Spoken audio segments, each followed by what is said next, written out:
नमस्कार। नगर राजभाषा कार्यान्वयन समिति बरौनी एवं Indian oil corporation limited Barauni refinery के संयुक्त तत्वाधान में आयोजित वार्षिक पुस्तक मेला शब्द पर्व का आज छठा दिन और हर एक दिन एक नई उपलब्धियों का दिन है, एक नए कार्यक्रमों का दिन है।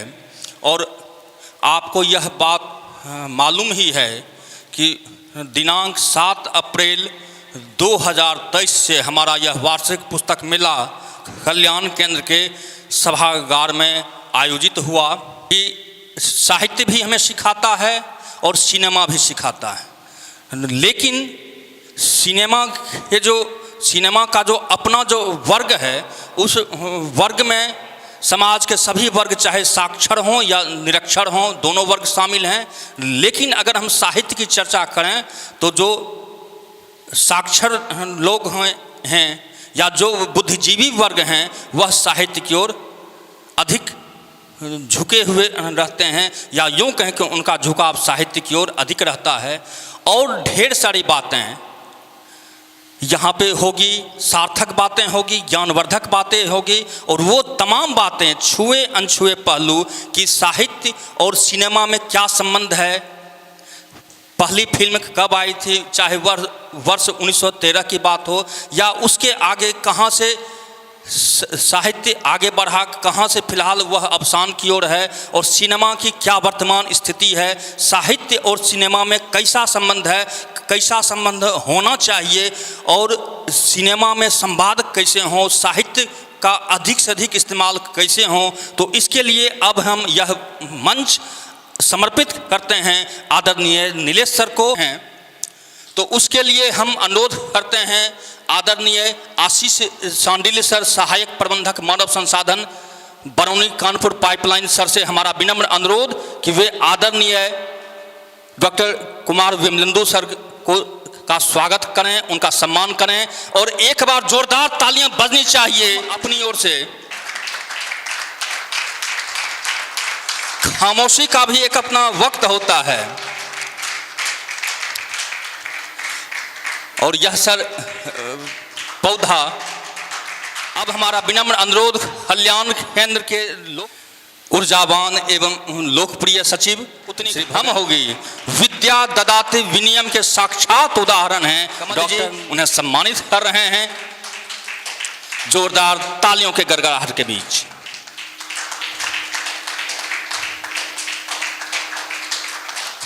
ने जो स्नेह दिया है उसके लिए हम अपनी ओर से आपके प्रति सम्मान व्यक्त करते हैं।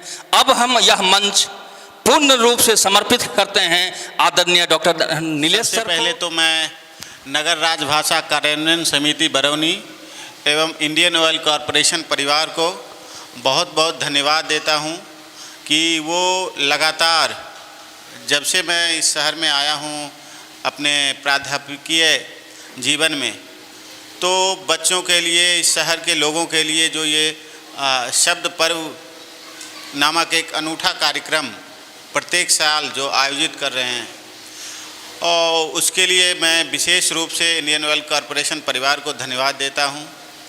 और यह जो सम्मान है, यह सम्मान जो दिया है आपने, उसके लिए भी मैं आप लोगों के प्रति विशेष तौर से आभारी हूं। मैं यहीं का हूँ, तो अपने घर में सम्मानित होना थोड़ा ज़्यादा सुखकर होता है। तो ये जो पूरा आईओसी का ये जो परिसर है, अपनी बचपन की स्मृति में मैं जाऊँ तो यहाँ मैं खेलने धूपने के लिए आया करता था।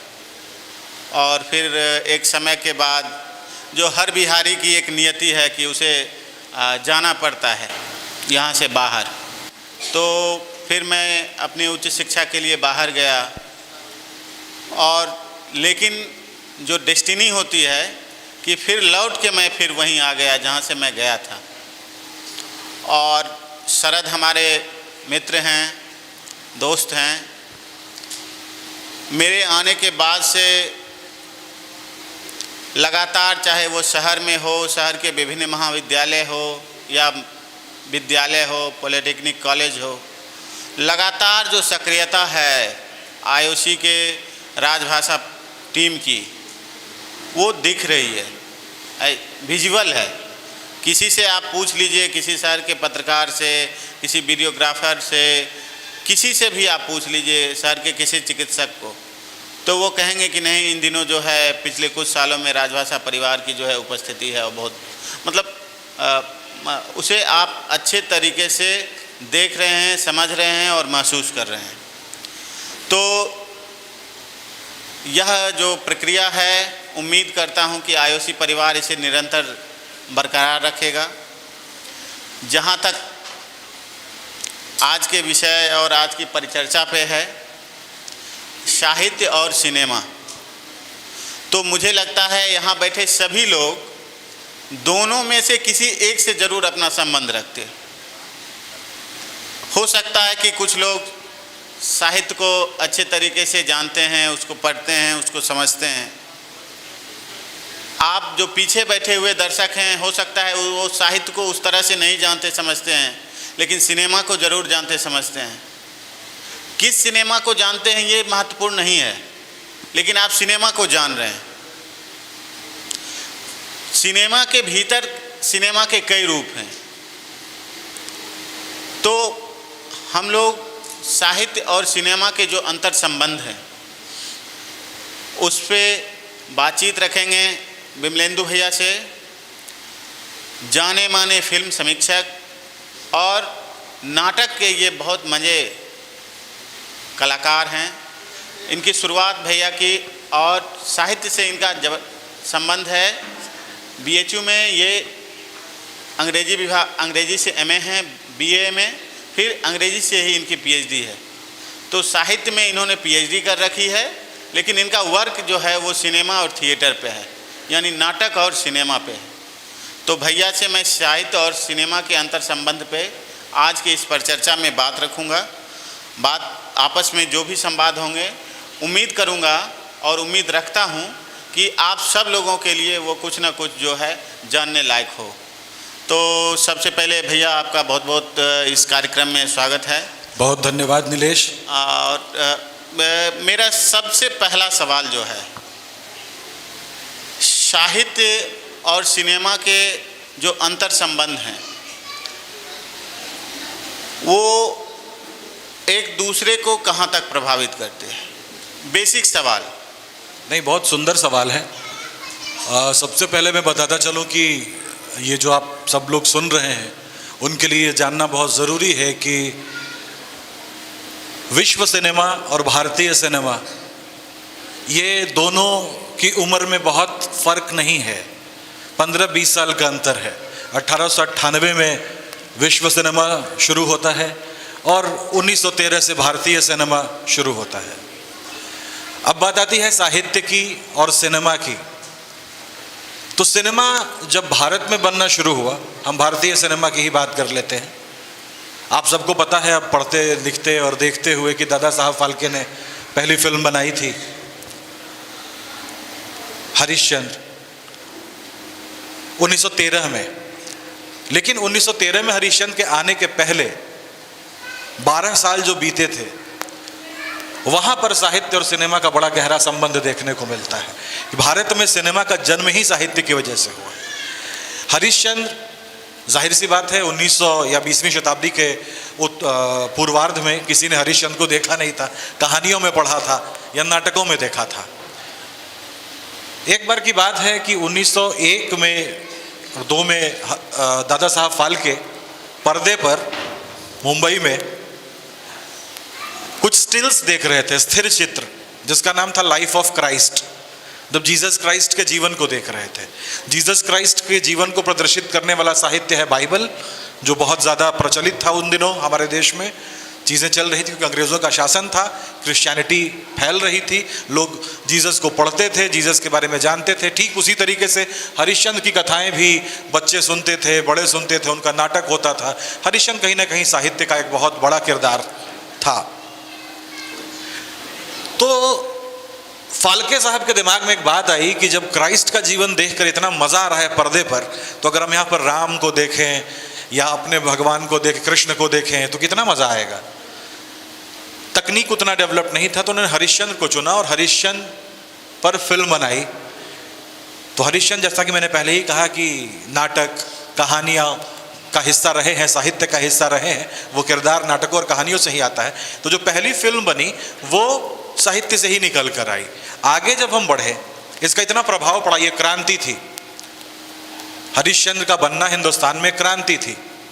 इतनी बड़ी क्रांति थी कि उस वक्त स्वतंत्रता आंदोलन में सक्रिय बाल गंगाधर तिलक, जिनका कि एक अखबार चलता था नवयुग नाम से, उसमें उन्होंने राजा हरिश्चंद्र के ऊपर एक समीक्षा लिखी, प्रकाशित हुई वो समीक्षा।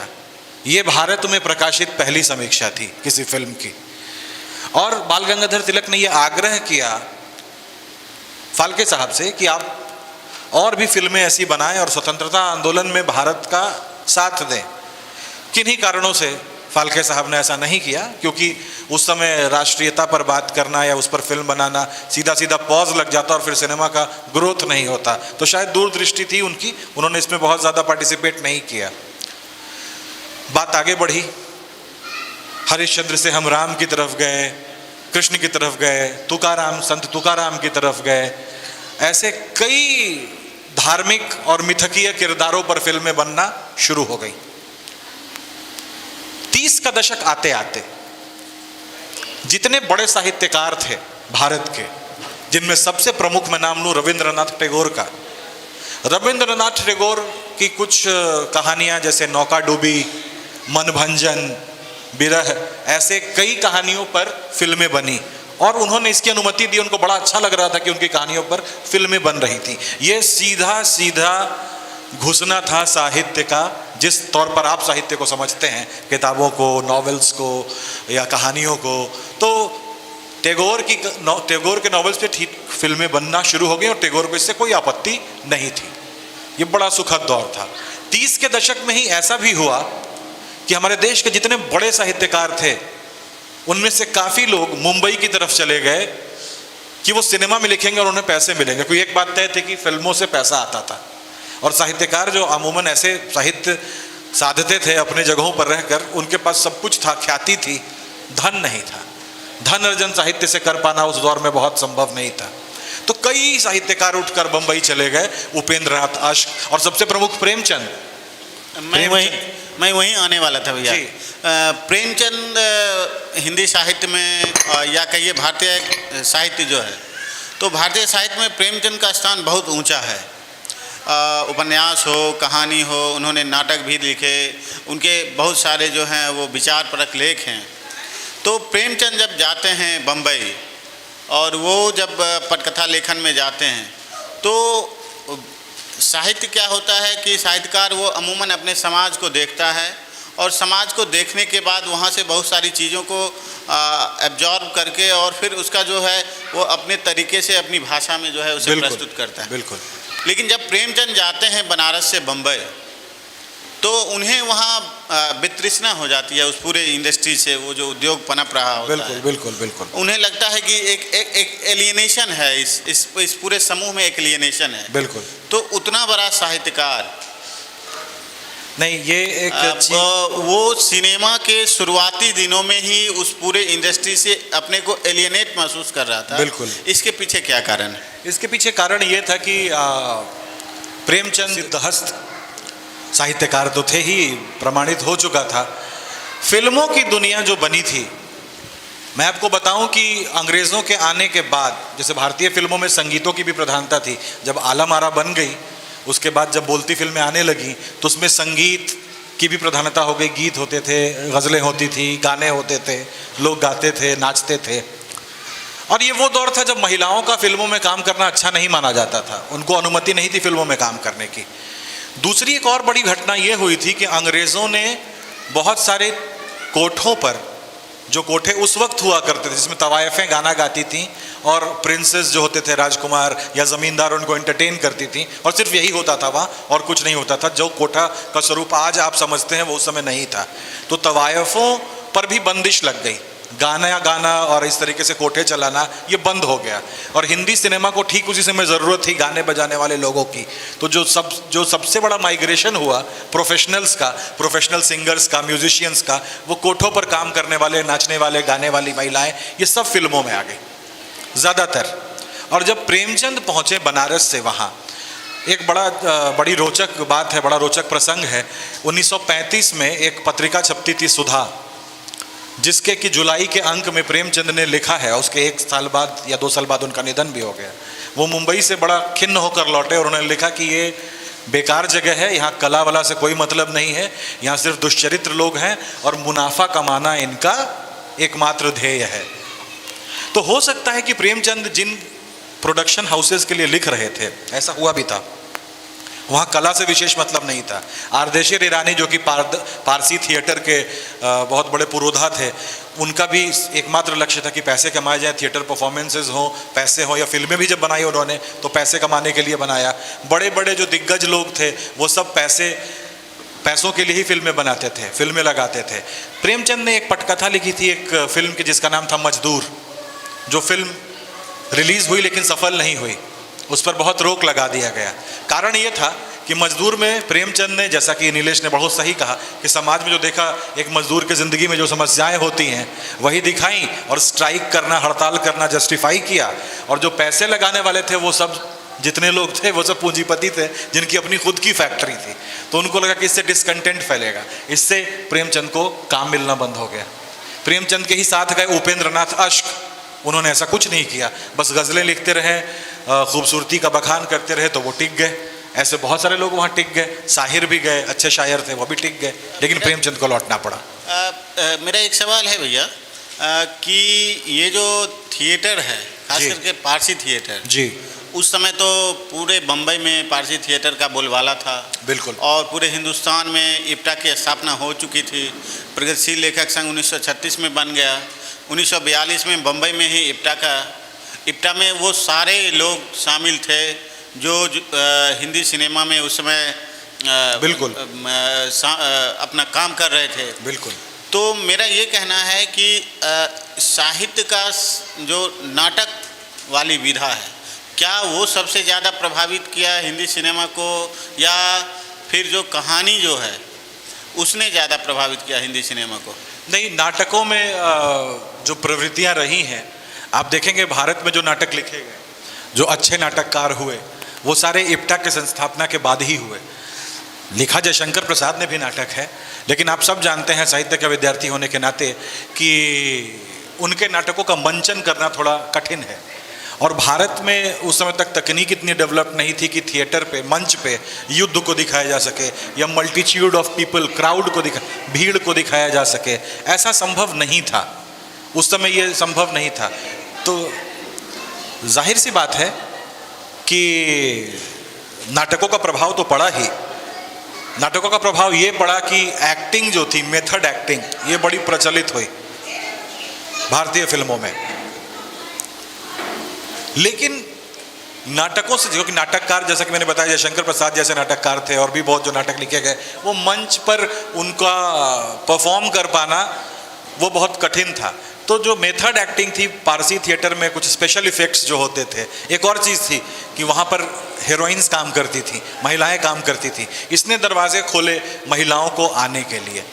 कमलाबाई जैसी नायिका आई जिसने फिल्म में काम किया, और आपकी जानकारी के लिए बताऊं कि कमलाबाई प्रथम महिला है जिसने फिल्मों में काम किया भारत के लिए। तो नाटकों ने बेशक प्रभाव डाला, लेकिन कहानियाँ और उपन्यासों पे फिल्में बनाना ये ज़्यादा श्रेयस्कर था, ज़्यादा आसान लगता था भारत के प्रोड्यूसर्स और डायरेक्टर्स को, क्योंकि कहानियाँ कहने का सिलसिला हमारे यहाँ सबसे पुराना है और उससे अडॉप्ट करना हम ज़्यादा सीखते हैं। तो उसका प्रभाव ज़्यादा रहा, आज भी है। मेरा जो पिछला प्रश्न था उस प्रश्न से जुड़ा हुआ ही ये प्रश्न है कि बाद में चल के हमारे यहाँ राष्ट्रीय नाट्य विद्यालय की स्थापना जी, NSD जी। तो NSD के स्थापना के बाद NSD के जितने भी उसको कह रहते हैं, वहाँ से पास आउट जो हैं, जितने बड़े बड़े नाम अभी हिंदी सिनेमा के दिग्गज हैं, वो नसरुद्दीन शाह लीजिए, अमरीश पुरी लीजिए, या फिर जो क्या कहते हैं शबाना आजमी लीजिए, एक तरफ से जो लोग उससे निकल रहे थे बाद में वो सिनेमा की एक नई जो बिल्कुल लाइन जो थी जिसे पैरेलल सिनेमा Parallel कहा cinema। गया, तो वो जो समानांतर सिनेमा में प्रवेश होता है एनएसडी के सहारे, या यूं कहें कि एनएसडी के माध्यम से वो पैरेलल सिनेमा का एक जो पूरा का पूरा जो एरा आया, जी, तो मेरा ये कहना है कि क्या हम जो एक्चुअल आर्टिस्ट था हाँ। उसके लिए स्कोप कम हो गया था, जो हमारा प्रचलित जो बम्बैया सिनेमा है, बॉलीवुड का सिनेमा है, या फिर इन लोगों में उन लोगों के बरक्स ज़्यादा टैलेंट था इन्हें अपने एक्टिंग को दिखाने का, इसलिए जो नए लोग उभरे वो एक नई सिनेमा की ओर वो मूव कर गए, चल दिए। देखिए कोई भी कलात्मक विधा, चाहे आप पेंटिंग करते हो, चाहे आप गाना गाते हो, चाहे आप कोई भी विधा, चाहे आप क्रिकेट खेलते हो, दो चीज़ें होती हैं। एक को कहते हैं कंजेनिटल ब्रिलियंस, मतलब पैदाइशी जो आप में टैलेंट है वो तो है ही, लेकिन ट्रेनिंग की भी ज़रूरत होती है एक दौर के बाद। जैसे आप अच्छा गाते हैं, सुर में हैं, लेकिन अगर आपने सरगम नहीं सीखा, कुछ राग नहीं सीखा, तो आप अच्छा नहीं गा पाएंगे, या गाएंगे भी तो चल जाएगा, लेकिन जब क्लासिकल की बात होगी या फिर कहीं सच में संगीत की बात होगी तो वहाँ आप नहीं चल पाएंगे। तो ऐसा नहीं है, जो टैलेंटेड है वो, कई बार किशोर कुमार को ले लेते हैं हम एग्जाम्पल में, उन्होंने गाने गाए हिंदी सिनेमा में, वो क्लासिकली ट्रेंड नहीं थे, लेकिन वो इतने प्रचलित हुए कि मोहम्मद रफ़ी पे भारी पड़ गए एक दौर में, जो कि मोहम्मद रफ़ी क्लासिकली बहुत ट्रेंड थे, तो उनमें कंजेनिटल ब्रिलियंस था। बात करते हैं एक्टिंग की। देखिए पैरेलल सिनेमा भारत में जो शुरू हो गया 70-80 के दशक से, बहुत तेज़ी आ गई उसमें, वो एनएसडी की स्थापना की वजह से नहीं था। मैं आपको एक ऐतिहासिक घटना बताता हूँ कि जब द्वितीय विश्व युद्ध चल रहा था, तो द्वितीय विश्व युद्ध के समय पूरी दुनिया का सबसे बड़ा फिल्म स्टूडियो, जिसका के नाम सिनेसेटा था, वो इटली में था, और वहाँ पर गिर गया बम।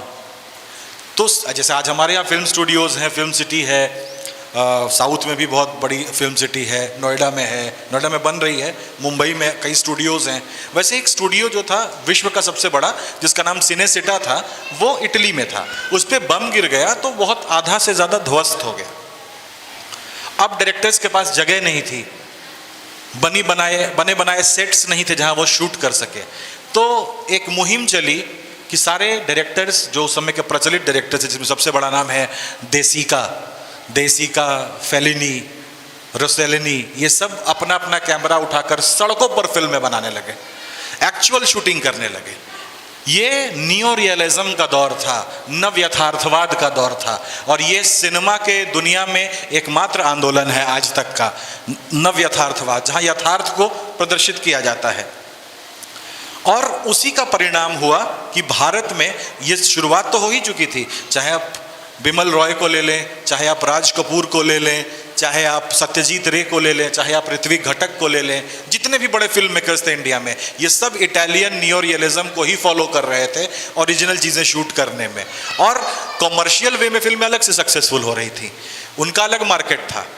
एक चीज़ और जोड़ूँ इसमें कि उस समय दो फिल्म मेकर्स बहुत बड़े, जब हिंदी सिनेमा बढ़ रहा था, एक वी शांताराम और दूसरे पृथ्वीराज कपूर, इन्होंने फिल्म को पूरा बिजनेस बना दिया, जिससे कि बहुत अच्छा रिटर्न आता था।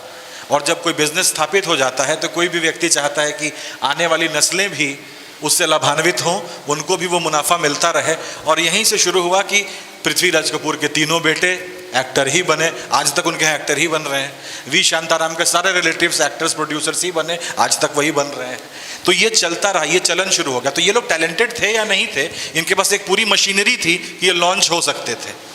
मशीनरी तो थी उनके पास, जैसे पृथ्वीराज कपूर या राज कपूर की जो फैमिली है जी, लेकिन मुझे लगता है कि हिंदी सिनेमा में जो योगदान पृथ्वी थिएटर का है, तो पृथ्वी थिएटर ने तो लिटरेचर को भी जिंदा रखा, बिल्कुल, पारसी थिएटर को भी जिंदा रखा, बिल्कुल, और उसके अलावे नाटक की जो हिंदुस्तानी विधा थी उनके लिए भी स्पेस तो उसी कपूर जो है फैमिली ने दिया। बिल्कुल दिया, राज कपूर तक दिया। राज कपूर ने आरके स्टूडियोज़ बनाया, बहुत अच्छा काम किया, शोमैन ऑफ द मिलेनियम बने। उनकी जानकारी इतनी थी कि विदेशों में अगर कोई अच्छी फिल्म बनती थी तो उसका रीमेक इंडिया में भी बनाते थे हिंदी में। उदाहरण के तौर पर मैं ले लूँ तो देसिका, जिसका नाम लिया मैंने, उसने एक बहुत क्लासिक फिल्म बनाई थी शूशियाँ। राज कपूर ने ठीक उसका हिंदी रूपांतर भारत में बनाया बूट पॉलिश के नाम से, एकदम सेम कहानी, सब कुछ सेम, बहुत शानदार तरीके से। द बाईसाइकिल थीफ जो बनाई देसिका में, बिमल रॉय ने ठीक 2 बीघा ज़मीन उसी की कहानी पर बनाया। तो ये चीज़ें चल रही थी, इन्होंने बिल्कुल योगदान किया। लेकिन अगर मैं आज यहाँ पर आकर सिनेमा के बारे में बात कर रहा हूँ तो मेरी बेटी भी सिनेमा के बारे में इतना जाने कि इसकी मैं गारंटी नहीं कर सकता हूँ। ये गारंटी कर सकता हूँ कि कल वो भी इस परिसर में आकर बोल सके, और शायद आप भी आने दें कि आपकी भतीजी है या विमलेंदु की बेटी है तो वो आ जाए, वो मेरे जैसा ही बोल पाएगी या मेरे से अच्छा बोल पाएगी, ये उसके टैलेंट पे डिपेंड करेगा। तो राज कपूर के बाद, राज कपूर, शम्मी कपूर और शशि कपूर के बाद ऐसा कोई एक्टर एक्ट्रेस उनके परिवार में नहीं आया जिसने कि भारतीय थिएटर की परंपरा को जीवित रखा हो या कंट्रीब्यूशन ऐसा कुछ कर दिया हो सिनेमा में, या वर्ल्ड सिनेमा में कुछ कंट्रीब्यूट कर दिया हो, ऐसा कोई नहीं आया। आप देख लें, नाम गिन सकते हैं, यहाँ तक प्रेजेंटली काम कर रहे हैं रणबीर कपूर और करीना कपूर को देख सकते हैं, इनमें कोई सलाहियत नहीं है उसके मुकाबले, ये ऐसा कुछ कंट्रीब्यूट नहीं कर रहे हैं हिंदी फिल्मों को। तो इसलिए मैं बता रहा हूँ कि उनके पास मशीनरी थी, ऐसा कुछ नहीं कि NSD से ट्रेंड लोगों के पास ज़्यादा टैलेंट था। जैसे आप जिसका भी नाम ले लें, सब NSD के हैं, नजरुद्दीन शाह, अभी के पंकज त्रिपाठी, लेकिन एक नाम मैं भी जानता हूं जो NSD में नहीं था, मनोज वाजपेयी। अब उसमें टैलेंट की कोई कमी तो है नहीं, मनोज भैया 4 बार एंट्रेंस दिया उन्होंने और NSD में क्वालिफाई नहीं किया। पीयूष मिश्रा है, पीयूष मिश्रा, ऐसे कई लोग हैं जो बहुत टैलेंटेड हैं। तो टैलेंट का NSD से कुछ लेना देना नहीं है, लेकिन हाँ इतना मैं ज़रूर कहूँगा कि अगर आप में टैलेंट है किसी चीज़ के लिए और आपके पास ट्रेनिंग भी है तो आप उस आदमी से ज़्यादा एज लेके ज़रूर चलेंगे जिसके पास ट्रेनिंग नहीं है। ये बात। मेरा एक सवाल है, आम तौर पे जो हिंदी सिनेमा है जी, जिसे प्रचलित रूप में बॉलीवुड कहते हैं जी जी, उसका सेंटर बम्बई है, बिल्कुल, महाराष्ट्र जी, लेकिन अभी भी महाराष्ट्र का जो थिएटर है और जो मराठी सिनेमा है, बिल्कुल, वो बिल्कुल बॉलीवुड या जो हिंदी सिनेमा है उससे बिल्कुल अछूता होते हुए भी अपने पूरे ट्रेडिशन को बचाए हुए है। बिल्कुल। यह कैसे संभव हुआ? ये ऐसे संभव हुआ क्योंकि आप देखें, 2 चीज़ें जानना बड़ा ज़रूरी है। आप देखें, 2 चीज़ें हैं हमारे बिहार में या उत्तर प्रदेश में या किसी अन्य राज्य में, अगर कोई बंदा थिएटर करता है तो कहीं ना कहीं उसके सबकॉन्शियस में ये बात रहती है कि मुझे फिल्मों तक जाना है। इसके ठीक उलट वहाँ जो लोग सिनेमा में काम करते हैं वो इसमें अपना गौरव मानते हैं कि कहीं ना कहीं से थिएटर करने को मिल जाए, क्योंकि थिएटर वहाँ की परंपरा रही है, वहाँ मेथड एक्टिंग का दौर रहा है। अभी आप देखें, बहुत सारी फिल्में मराठी में देखें, आपला मानुस या ऐसी बहुत सारी फिल्में भी हाल में आई जिन्होंने, या नट सम्राट नाना पाटेकर की बहुत अच्छी मूवी आई, तो वहाँ फिल्में भी बनती हैं तो थिएटर को विषय वस्तु बना के बनती हैं। यहाँ थिएटर भी होता है तो सिनेमा को विषय वस्तु बना के होता है, यही बड़ा फ़र्क है ना। तो ये बहुत बड़ा अंतर है। और सिर्फ मुंबई की बात नहीं है, सिर्फ मराठी की बात नहीं है। आप जब देखेंगे मलयालम फिल्मों को, आप यकीन नहीं करेंगे कि वो किस कदर फिल्में बनाते हैं। तमिल फिल्मों को देखें आप, मराठी फिल्में तो हैं ही, उड़िया फिल्में कुछ बहुत शानदार हैं, बंगाली फिल्मों को देखें आप। मैं हिंदुस्तानी सिनेमा पे अभी आ ही रहा था, लेकिन चूँकि हिंदी सिनेमा जो सेंटर्ड है बम्बई और वहीं जो है पूरे महाराष्ट्र में जो है वो बिल्कुल उससे प्रभावित हुए बिना वो जिस प्रकार, और इसका मुझे लगता है कहीं ना कहीं जो मराठी लिटरेचर है, स्ट्रॉन्ग मराठी लिटरेचर का जो प्रभाव है वो मुझे लगता है इस चीज़ को बचा के रखा। लिटरेचर देखिए हर जगह का अपना बहान होता है, बहुत बड़ा होता है। सबसे बड़ा कारण है पैसा, मुद्रा। आप कुछ करते हैं और उसके बजाय आपको पैसा मिलता है उसके बदले, तो वो चीज़ फलेगी फूलेगी। आपको ये जानकर आश्चर्य होगा कि मुंबई में और दिल्ली में थिएटर करने वाले लोग एक वैसी ही ज़िंदगी आराम से जी लेते हैं जो आपके स्टेट में एक IAS ऑफिसर जीता है। उनका अपना घर खरीदना कोई बड़ी बात नहीं होती है, गाड़ी खरीदना कोई बड़ी बात नहीं होती। और यहाँ जो लोग थिएटर करते हैं वो अगले थिएटर में दाढ़ी मूंछ कहाँ से खरीदेंगे इसका भी पता उनके पास नहीं होता। तो ये गलती हमारी है, हमारे सोसाइटी की है। उनकी सोसाइटी रिच है, वो अपने कला को पहचानते हैं। हमारी सोसाइटी को लगता है कि अबे भांड बनोगे, नाटक करोगे। नाटक, ये जानना चाहिए हम सबको कि नाट्य शास्त्र जो है ना, इसको 5वां वेद कहते हैं। जब नारद ने कहा ब्रह्मा से कि 4 वेद तो आपने दे दिए लेकिन ये सबकी समझ में नहीं आते हैं, बड़े क्लिष्ट हैं, तो उन्होंने आदेश दिया कि तुम भरत मुनि को बुला कर लाओ और भरत मुनि से कहा कि एक 5वां वेद रचो जो जनमानस के समझ में आए। और वही 5वां वेद अपना शास्त्र है, नाट्य शास्त्र। जिसमें सब कुछ है, हर रस है, हर विधा है, तो ये एक बहुत बड़ी बात है। लेकिन हम इसको ऐसे नहीं लेते हैं। आप देखिए कि मुंबई में सफलता के मायने ये नहीं है कि आपने 3 तल्ला मकान बना लिया, 2 गाड़ी खरीद ली और प्रॉपर्टी खरीदने की सोच रहे हैं। आप कहीं नहीं है रेस में, वहाँ ऐसे लोगों को वहाँ पूछते भी नहीं है आपका कंटेंट क्या है। तो ये हमारे समाज का दोष है। लिटरेचर हमारा भी बहुत रिच है। जिस जमीन पर दिनकर हुए हो उसके रिच होने पर प्रश्न तो नहीं होना चाहिए। इससे महान और इससे रिच तो पृथ्वी पर कोई जगह नहीं है। क्योंकि दिनकर को मैंने भी पढ़ा है, मैं पढ़ता हूँ, गुरु जैसा मानता हूँ, तो मैंने बहुतों को पढ़ा है। और सिर्फ हिंदी में नहीं पढ़ा, अंग्रेजी में भी पढ़ा, स्पेनिश में भी पढ़ा, फ्रेंच में भी पढ़ा। और अपने अध्ययन के दम पर मैं कहता हूँ, किसी घमंड में नहीं, अपने पूरे आत्मविश्वास से कहता हूँ, अभी तक मुझे किसी भाषा में दिनकर जैसी शैली उतना प्रभाव नहीं दिखा है किसी में। भैया दिनकर की बात है, दिनकर इस भूमि से अपना संबंध रखते हैं, लेकिन जो उत्तर भारतीय खास करके जो हिंदी लिटरेचर है जी, हिंदी लिटरेचर तो अभी भी जो एक प्रतिपक्ष की आवाज़ हो या एक जो सामूहिक आवाज़ है, उसका एक चेहरा तो है हिंदी लिटरेचर, बिल्कुल है। लेकिन हिंदी सिनेमा और हिंदी सिनेमा के साथ साथ पिछले 15-20 सालों में यहाँ एक भोजपुरी सिनेमा का जो विकास होता है, वो भोजपुरी भाषा को लगभग एक है की दृष्टि से आदमी देखना शुरू कर दिया है। उसमें एक बड़ी भूमिका भोजपुरी सिनेमा और उसके गीतों का है। बिल्कुल ठीक बात। और मुझे लगता है कि यह जो है बम्बैया जो है उसका जो 3rd वर्जन संस्करण है उससे ज़्यादा प्रभावित है। जबकि भोजपुरी में महान लेखक हैं, भिखारी ठाकुर हैं या बहुत सारे, वीर कुंवर सिंह हैं। मैं आपको सुनाऊं, बहुत अच्छा प्रश्न किया आपने, और मैं इस प्रश्न पे थोड़ा भावुक भी होता हूं क्योंकि मैं खुद भोजपुरी भाषी हूं, तो मेरा संबंध मेरी मातृभाषा भोजपुरी है। तो मैं आपको बताऊं एक चीज़ कि बड़े अरमानों से, बड़े सपनों से, अरमान बोल दिया अब तो अच्छा बोलूँगा, मेरा छोटा भाई अरमान बैठा है यहाँ पे, खुद भी बहुत अच्छा कवि है, तो ये शायद समझे मेरी बात को, मेरी भावनाओं को। राजेंद्र प्रसाद जब यहाँ के भारत के प्रेसिडेंट थे तो गाज़ीपुर के एक एक्टर हुआ करते थे नाजिर हुसैन, जो भोजपुरी भाषी थे। कई फिल्मों में आपने उनको सूट पहने हीरोइन का बाप बने देखा होगा। वो बड़े अच्छे कलाकार थे, बड़े अच्छे चरित्र अभिनेता थे। तो उनको बुलाया राजेंद्र बाबू ने और कहा कि भाई हिंदी फिल्म इंडस्ट्री इतना अच्छा कर रही है तो ये भी यहाँ भी होना चाहिए कुछ भोजपुरी फिल्म इंडस्ट्री जैसा। तो नाजिर हुसैन ने अपने प्रयासों से किया और एक ऐसी फिल्म इंडस्ट्री बनाई। 1962 में पहली फिल्म आई भोजपुरी की, गंगा मैया तो है पियरी चढ़ाई वो, और वो इतनी अच्छी फिल्म थी वो। और इसके बाद जो फिल्में बनी, मोहम्मद रफ़ी, लता मंगेशकर, मन्ना डे, सब यहाँ गाना गाने आते थे भोजपुरी फिल्मों में।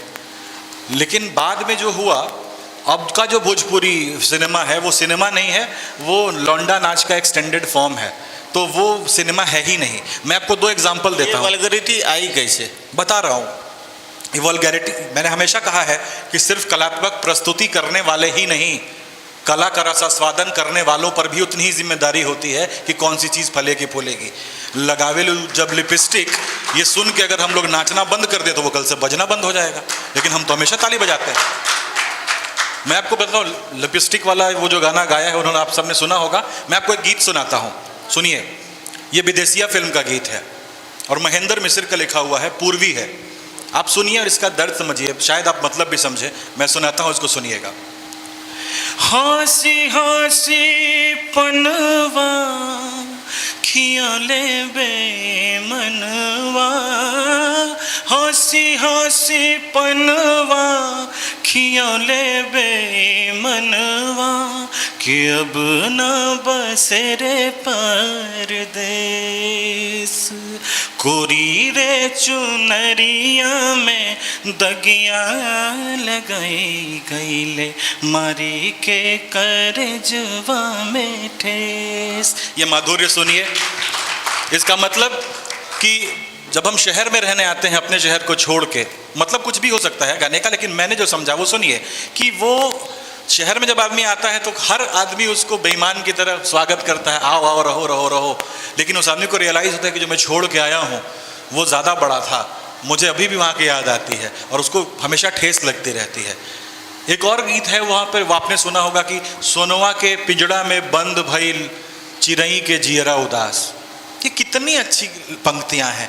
ये वो ट्रेडिशन था, लेकिन यहाँ आते आते वो ख़त्म हो गया।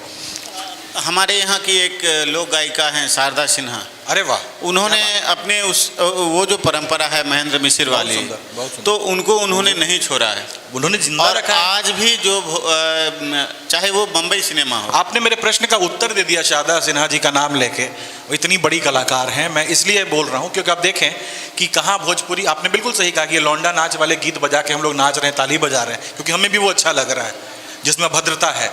लेकिन देखिए कि अगर आप अपने आर्ट से चिपके रहें, उसको पकड़ के रखें जैसे शारदा सिन्हा ने रखा, तो इनको अलग से कुछ वल्गर करने की जरूरत नहीं पड़ी। सूरज बड़जात्या जैसे निर्माताओं ने जब फिल्म बनाई, तब शारदा सिन्हा को बुलाया कि आप आइए और गाइए हिंदी फिल्म में। या अनुराग कश्यप नहीं, बिल्कुल गैंग्स ऑफ बसेपुर जैसे आपको फिल्म बुलाना पड़ेगा, क्योंकि जो क्रूड आर्ट है, जो सच में आर्ट है, उससे आप चिपके रहें। उससे ये जो आपने मुझे शॉल दिया आज, ये आज पूरी दुनिया बिहार को बस खाली मैथिली पेंटिंग के नाम से जानती है। इसके अलावा बहुत कुछ है हमारे यहाँ, इसके अलावा हजार चीज़ें हैं। इन्होंने इसको प्रचारित किया, इन्होंने इसको प्रसारित किया, इन्होंने इसकी इज्जत की, तो इनका मान है। आप भी मान कीजिए अपनी चीज़ों का। आप यहाँ बिहार को गाली दे सकते हैं, बेगूसराय को गाली दे सकते हैं, दिनकर का नाम आते सिर झुकेगा, क्योंकि दिनकर ने पूरी जिंदगी कॉम्प्रोमाइज़ नहीं किया, अपने शब्दों से वहीं टिके रहे, और शायद उन्हीं की वजह से हम आज शब्द पर्व मना रहे हैं यहाँ पर। तो ये बहुत बड़ी बात है। मेरा ये सवाल एक और है भैया कि बिहार से ही एक उस ज़माने में हिंदी सिनेमा के बेहद मशहूर गीतकार हुए शैलेंद्र। कहा जाता है कि शंकर शैलेंद्र, राज कपूर, हसरत और शंकर जयकिशन ट्रायो था एक। ये एक ऐसा चतुष्कोण था जिसने हिंदी सिनेमा को अपने शुरुआती दिनों में एक बड़ी ऊंचाई दी। बिल्कुल। और शैलेंद्र ने रेणु की एक मशहूर, हमारे साहित्य के ऊपर बातचीत चल रही है और बिहार में हैं, तो बगैर रेणु के बाद के आप तो बिल्कुल। तीसरी कसम जैसी मशहूर फिल्म, जिसमें वो जो राज कपूर हैं, वहीदा रहमान हैं, और देखिए कि वो किस तरह की फिल्म है। बिल्कुल। रेणु ने अपने जीवन का सब सारा श्रम उसमें लगाया था। वो बम्बई गए, उसके बाद उसको डायरेक्ट करने के लिए शैलेंद्र ने अपने जीवन की सारी पूंजी लगा दी। बिल्कुल बिल्कुल। राज कपूर ने कहा था कि मैं डायरेक्ट करूंगा, बिल्कुल। उसने कहा नहीं, इस फिल्म को मैं डायरेक्ट करूंगा, क्योंकि वो जो कवि मन था, वो कवि मन ही हीरा मन को ला सकता था उस पर्दे पे। बिल्कुल। इसके पीछे भी एक बड़ी इंटरेस्टिंग कहानी है, आप जाने इसको। शैलेंद्र बिहार से थे तो ज़रूर, आरा से के आसपास के थे, लेकिन वो मुंबई में रहते थे और वहाँ पर रेलवे में जो मजदूर एसोसिएशन था उसमें काम करते थे, और इतनी धार थी उनकी लेखनी में, और ये आज भी जो मिलों में हमारी मांगे पूरी करो, ये जो स्लोगन है, ये शैलेंद्र का ही लिखा हुआ स्लोगन है। तो ये सब चीज़ें वो वहाँ कर रहे थे, और एक प्ले कर रहे थे जब उसको देखने के लिए राज कपूर भी गए थे। जी जी। और वो प्ले इतना अच्छा था कि राज कपूर ने उस ज़माने में उतरते ही उन्हें 500 रुपये का लिफाफा दिया और कहा कि आप आइए और हमारे लिए लिखिए। मना कर दिया उन्होंने। इतना खुददार आदमी था, कहा कि नहीं, मैं तो क्रांति लाने के लिए लिख रहा हूँ, लोगों को हक के लिए जगाने के लिए लिख रहा हूँ, मैं नहीं जाऊँगा। वो राज कपूर ने कहा कि ये लिफाफा मेरे पास पड़ा रहेगा, आपको जब ज़रूरत होगी, आज से 5 साल 10 साल बाद भी, तो आप आइएगा और अपना नाम खाली बताइएगा, हो जाएगा। स्थितियाँ बिगड़ी, आर्थिक स्थिति बहुत ख़राब हो गई शैलेंद्र की, उनको ये बात याद थी, वो गए और उन्होंने ये वो एक्सेप्ट मुझे लगता है कि उस समय बम्बई में जो मिल मजदूरों का हड़ताल वगैरह चल रहा था, और पूरा का जो कॉटन का पूरा वो जो इंडस्ट्री थी, वो अचानक जो है वो कोलैप्स करने लगी थी। बिल्कुल। तो मजदूरों के पास अचानक संकट भी बहुत बड़े पैमाने पे आए थे। तो और मुझे लगता है कि ये जो संकट है, अभी आपने कुछ देर पहले बात की थी बिमल रॉय की, 2 बीघा ज़मीन है, तो 2 बीघा ज़मीन भी तो वही संकट है। बिल्कुल। वो चाहता है कि अपना लैंड मैं सुरक्षित रखूं। बिल्कुल। ये होता क्या है ना, जैसे मैंने बताया कि 2 बीघा ज़मीन देसिका की बाइसाइकिल थीफ की का इमिटेशन थी। बाइसाइकिल थीफ में एक गरीब बाप बेटे होते हैं, उनकी साइकिल खो जाती है, किसी दूसरे की साइकिल को अपना साइकिल समझ कर लेकर चले आते हैं। ठीक इसी तरीके की सिचुएशंस 2 बीघा ज़मीन में है, वहाँ पर साइकिल की जगह ज़मीन है, किसी और फिल्म में ज़मीन की जगह पिंजड़ा हो सकता है, कहीं पे चेन हो सकता है, कहीं पे घर हो सकता है। मुद्दा ये है कि जब आपकी चीज़ आपसे दूर चली जाती है तो आप कैसा प्रयास करते हैं, और अगर आप कमज़ोर हैं तो आपके प्रयासों को कैसे लिया जाता है, ये दिखाना मेन बात था। तो ये बहुत अच्छा दिखाया उस समय, और शैलेंद्र के पास वो धार थी। शैलेंद्र ही क्यों, चित्रगुप्त हमारे यहाँ के बहुत अच्छे म्यूज़िक डायरेक्टर थे, बहुत अच्छा किया उन्होंने। बेतिया, हाँ, यहाँ से तो थे, बिहार से, बेतिया से। चित्रगुप्त बिहार से ही थे, आरा के ही आसपास के थे। उनके बेटे आनंद मिलिंद बहुत फेमस हुए, और कई लोग हैं बिहार से, आज तो कई लोग। भोजपुरी समाज से ही तो समीर है, ये सब समीर हैं। पूरे 90s का जो गीत है बॉलीवुड का, वो समीर ने लिखा है। समीर, और समीर उदित नारायण ने गाया है, वो भी उदित नारायण ने गाया है, दोनों इसी समाज से हैं। और समीर के पिताजी भी अपने समय में बहुत बड़े लोकप्रिय गीतकार थे, जिन्होंने अंजाम ने अमिताभ बच्चन को अमिताभ बच्चन बनाने में अनजान के गीतों की बड़ी भूमिका है। बिल्कुल बिल्कुल है। मेरा भैया अब दूसरा प्रश्न है कि साहित्य और सिनेमा के जो अंतर संबंध हैं, उसमें साहित्य को सबसे ज़्यादा जो प्रभावित किया जिस एक नवजागरण ने, खास करके मैं हिंदुस्तान के बारे में बात कर रहा हूँ, वर्ल्ड लिटरेचर के बारे में अभी मेरी बात नहीं हुई जी, तो वो बांग्ला नवजागरण ने किया था। तो बांग्ला नवजागरण के कारण बांग्ला साहित्य, और बांग्ला साहित्य के कारण जो सिनेमा पे एक जो बांग्ला टच मिलता है, चाहे किसी जी हो, वो बांग्ला सिनेमा हो या वो बम्बई सिनेमा हो, तो वो कौन से कारण थे कि बंगाल का जो है प्रभाव जो है वो बम्बई फिल्म इंडस्ट्री पे पड़ रहा था? उसका कोई अंतर संबंध है क्या? बिल्कुल बिल्कुल, मैंने आपको पहले ही बताया कि जो डायरेक्ट किसी साहित्यकार की कृतियों पर फिल्में बनना शुरू हुई वो टैगोर थे, और ऐसे बहुत सारे और भी नॉवेलिस्ट थे जिनकी कहानियाँ बन रही थी। और आज़ादी के तुरंत बाद जब सत्यजीत रे एक्टिव हुए तो 50 के दशक में सत्यजीत रे ने पाथेर पंचाली, अपराजितो और अपूर्व संसार, ये 3 फिल्में बनाई 50 में, 51 में और 55 में, जिसमें भारत को दर्शाया उन्होंने।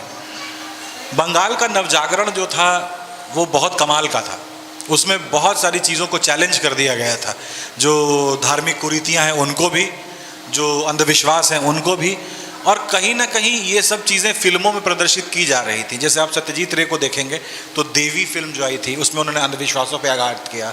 गणशत्रु उनकी फिल्म आई थी, उसमें भी उन्होंने अंधविश्वासों पे आघात किया। उनकी एक फिल्म आई थी 1991 में जो एकदम अंतिम, शायद उनकी लास्ट फिल्म है, आगंतुक, उसमें उन्होंने टूटते हुए परिवारों पर कमेंट किया। तो बंगाल भारत का वो कैपिटल रहा है जहाँ से चिंतन शुरू हुआ है हमेशा। तो क्या वो जो बंगाल में जो एक नवजागरण में, सामाजिक नवजागरण में, वो चाहे राजा राम मोहन राय हों, ईश्वरचंद विद्यासागर हो, या टैगोर की जो पूरी फैमिली है, बिल्कुल वो जो सोशल मूवमेंट बहुत बड़ा प्रभाव उनके माध्यम से जो चल रहे थे, बहुत बड़ा प्रभाव था। क्या वो साहित्य और सिनेमा दोनों को प्रभावित कर रहा था? बिल्कुल कर रहा था। टैगोर की भी आप कहानियाँ पढ़ें, जो देखें, और सत्यजीत रे के बाद जो बहुत बड़े फिल्म मेकर हुए बंगाल के, ऋत्विक घटक, उनकी फिल्में देखें आप तो, जैसे सुवर्ण रेखा, कोमल गांधार, मेघे ढाका तारा, ये तीनों फिल्में ट्रायलॉजी हैं। इन तीनों फिल्मों में महिलाओं की स्थिति, बंटवारे का दंश, इन्हीं पर काम है, रिफ्यूजी कैंप्स का जीवन। तो सच में जो नवजागरण हुआ जहाँ पर महिलाओं की स्थिति सुधरी बंगाल में, उसका असर वहाँ के साहित्य पे भी पड़ा, वहाँ के चिंतन पे भी पड़ा, और जाहिर तौर पर बात है कि सिनेमा जो कि साहित्य का एक डेराइवेटिव है तो उस पर भी पड़ा। अभी आपने विभाजन का जिक्र किया, मैं उस मुद्दे पे आ ही रहा था।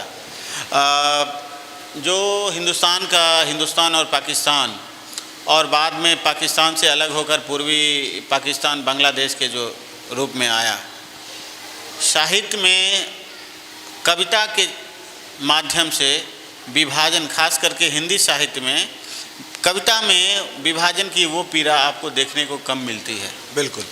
झूठा सच उपन्यास और तमस है, और 1-2 कहानियां हैं उस समय जो विभाजन की त्रासदी को अच्छे से देख रही थी। बहुत सारी हिंदी सिनेमा में विभाजन को लेकर क्या राय थी, उस पर कौन सी महत्वपूर्ण फिल्म थी, यदि आप साझा करना चाहें तो अच्छा रहे। विभाजन तो एक ऐसा मुद्दा है जिस पर खूब लिखा साहित्यकारों ने, और ये सच बात है कि कविताएं कम लिखी, कहानियां और उपन्यास ज़्यादा लिखा, और कुछ ऐसी चीज़ें लिखी जिस पर तो फिल्में बनी। जैसे भीष्म साहनी का तमस, उस पर पार्टीशन पर बेस्ड है। तमस फिल्म पार्टीशन पर बेस्ड है। बुनियाद एक सीरियल आता था दूरदर्शन पे बहुत साल पहले, वो भी पार्टीशन पे बेस्ड था।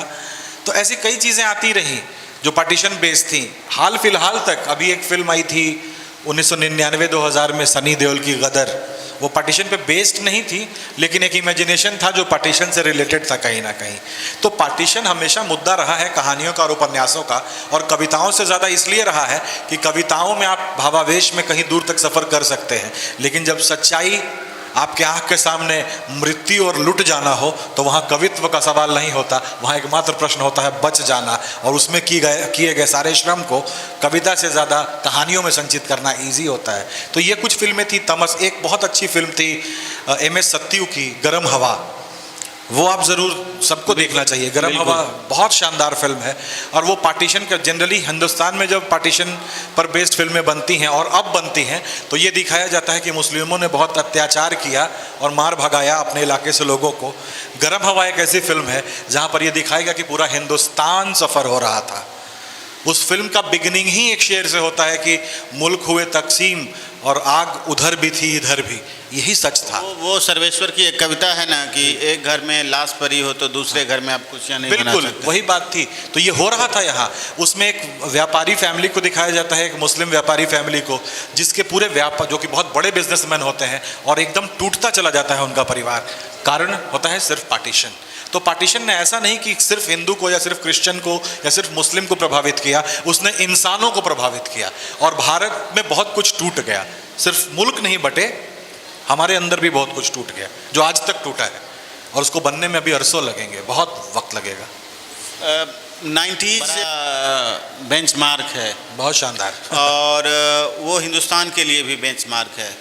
ये जो LPG मॉडल आया है ना, आर्थिक उदारीकरण के माध्यम से, उसने आज़ादी यदि प्रभावित किया तो उसके बाद सबसे ज़्यादा जो प्रभावित किया वो आर्थिक उदारीकरण 1991 का जो LPG मॉडल है, उसने बिल्कुल उसने सिनेमा को बहुत बूम दिया, कई तरह से उसने परिवर्तित कर दिया। बिल्कुल।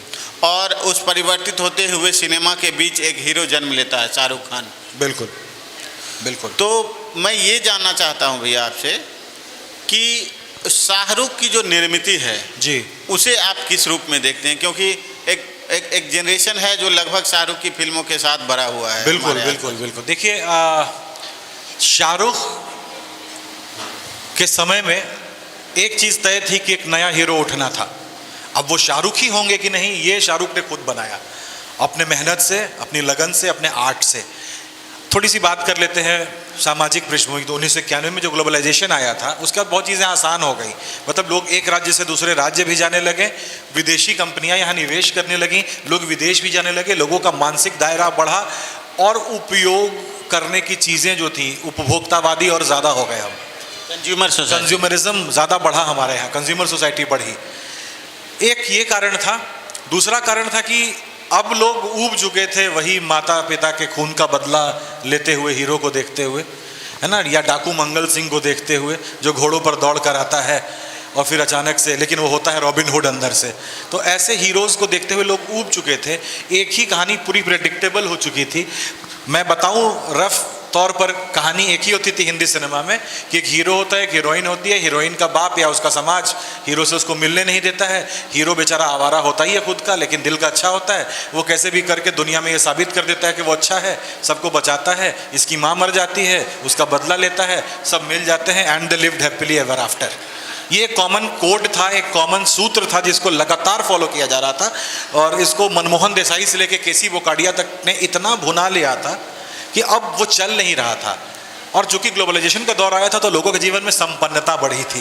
लेकिन मेरा ये कहना है भैया जी कि जो शाहरुख का जो उदय है, मैं वहीं आ रहा हूँ बस कि एक एंटी हीरो, एक प्रतिनायक के भीतर से वो हमारे समाज का नायक बन रहा होता है वो, क्योंकि उसकी शुरुआत एक विलन से होती है। ये चलन हिंदी सिनेमा में हमेशा रहा है।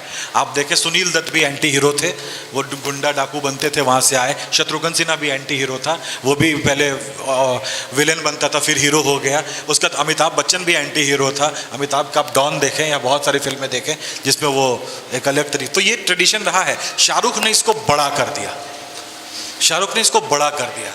आप देखें, एक बहुत, अगर थोड़ा समय हो तो मैं बताऊं इसको विस्तार से। बिल्कुल बिल्कुल मैं बात कर रहा था, जैसे दो तरीके की फिल्में बनती थी विदेशों में, जिसको आज हम हॉलीवुड कहते हैं। दो तरीके की फिल्म, एक का नाम था टेलीफोनी बियांकी और एक का नाम था कैलीग्राफिज्मो। टेलीफोनी बियांकी मतलब सफ़ेद टेलीफोन। उसमें अमीर परिवारों को दिखाने के लिए सफ़ेद रंग का टेलीफोन ज़रूर दिखाया जाता था, इसलिए वैसी सारी फिल्मों को टेलीफोनी बियांकी कह दिया गया। और कैलीग्राफिज्मो जो फिल्में थी उसमें रियलिटी ज़्यादा दिखाई जाती थी। हिंदुस्तान में भी ऐसे दो वर्ग थे। एक वर्ग तो वो था जो नौकरी के लिए परेशान था, बेरोजगार था, ऊपर से फिर आरक्षण वाला विद्रोह चला वो था, ऊपर से ग्लोबलाइजेशन आया, कुछ सब कुछ किन करता विमूढ़ थी जनता यहाँ की, कुछ समझ नहीं आ रहा था। तो एक तो डिसइल्यूजन्ड यूथ था। दूसरी तरफ कौन था? वो लोग जो संपन्न हो रहे थे, जिनको प्यार करने की फुर्सत थी। जो यंगस्टर, जो बड़ा लड़का, एक जवान लड़का 17, 18, 20 साल का, उसके घर में माँ बीमार है, बहन की शादी करनी है, तो वो क्या ही प्यार करेगा बेचारा, वो तो नौकरी खोजेगा। यहाँ पर फिक्स था कि इंजीनियरिंग कर लो नौकरी मिल जाएगी, ये समाज में था, एक सूत्र आ गया था कि 12th इंजीनियरिंग जॉब, तो बहन की शादी, अब पापा का PF मिलेगा ही रिटायरमेंट के बाद अच्छा खासा, तो शादी बहन की अब चिंता नहीं थी, घर ज़मीन खरीद लेते थे माँ बाप, तो बेटे को बनाने की ज़रूरत नहीं थी। तो कुछ चिंताओं से युवा मुक्त था, तो उसके पास एक खाली समय था प्रेम करने का। ये सिखाया शाहरुख ने, ये सिखाया शाहरुख ने कि प्रेम कैसे करें।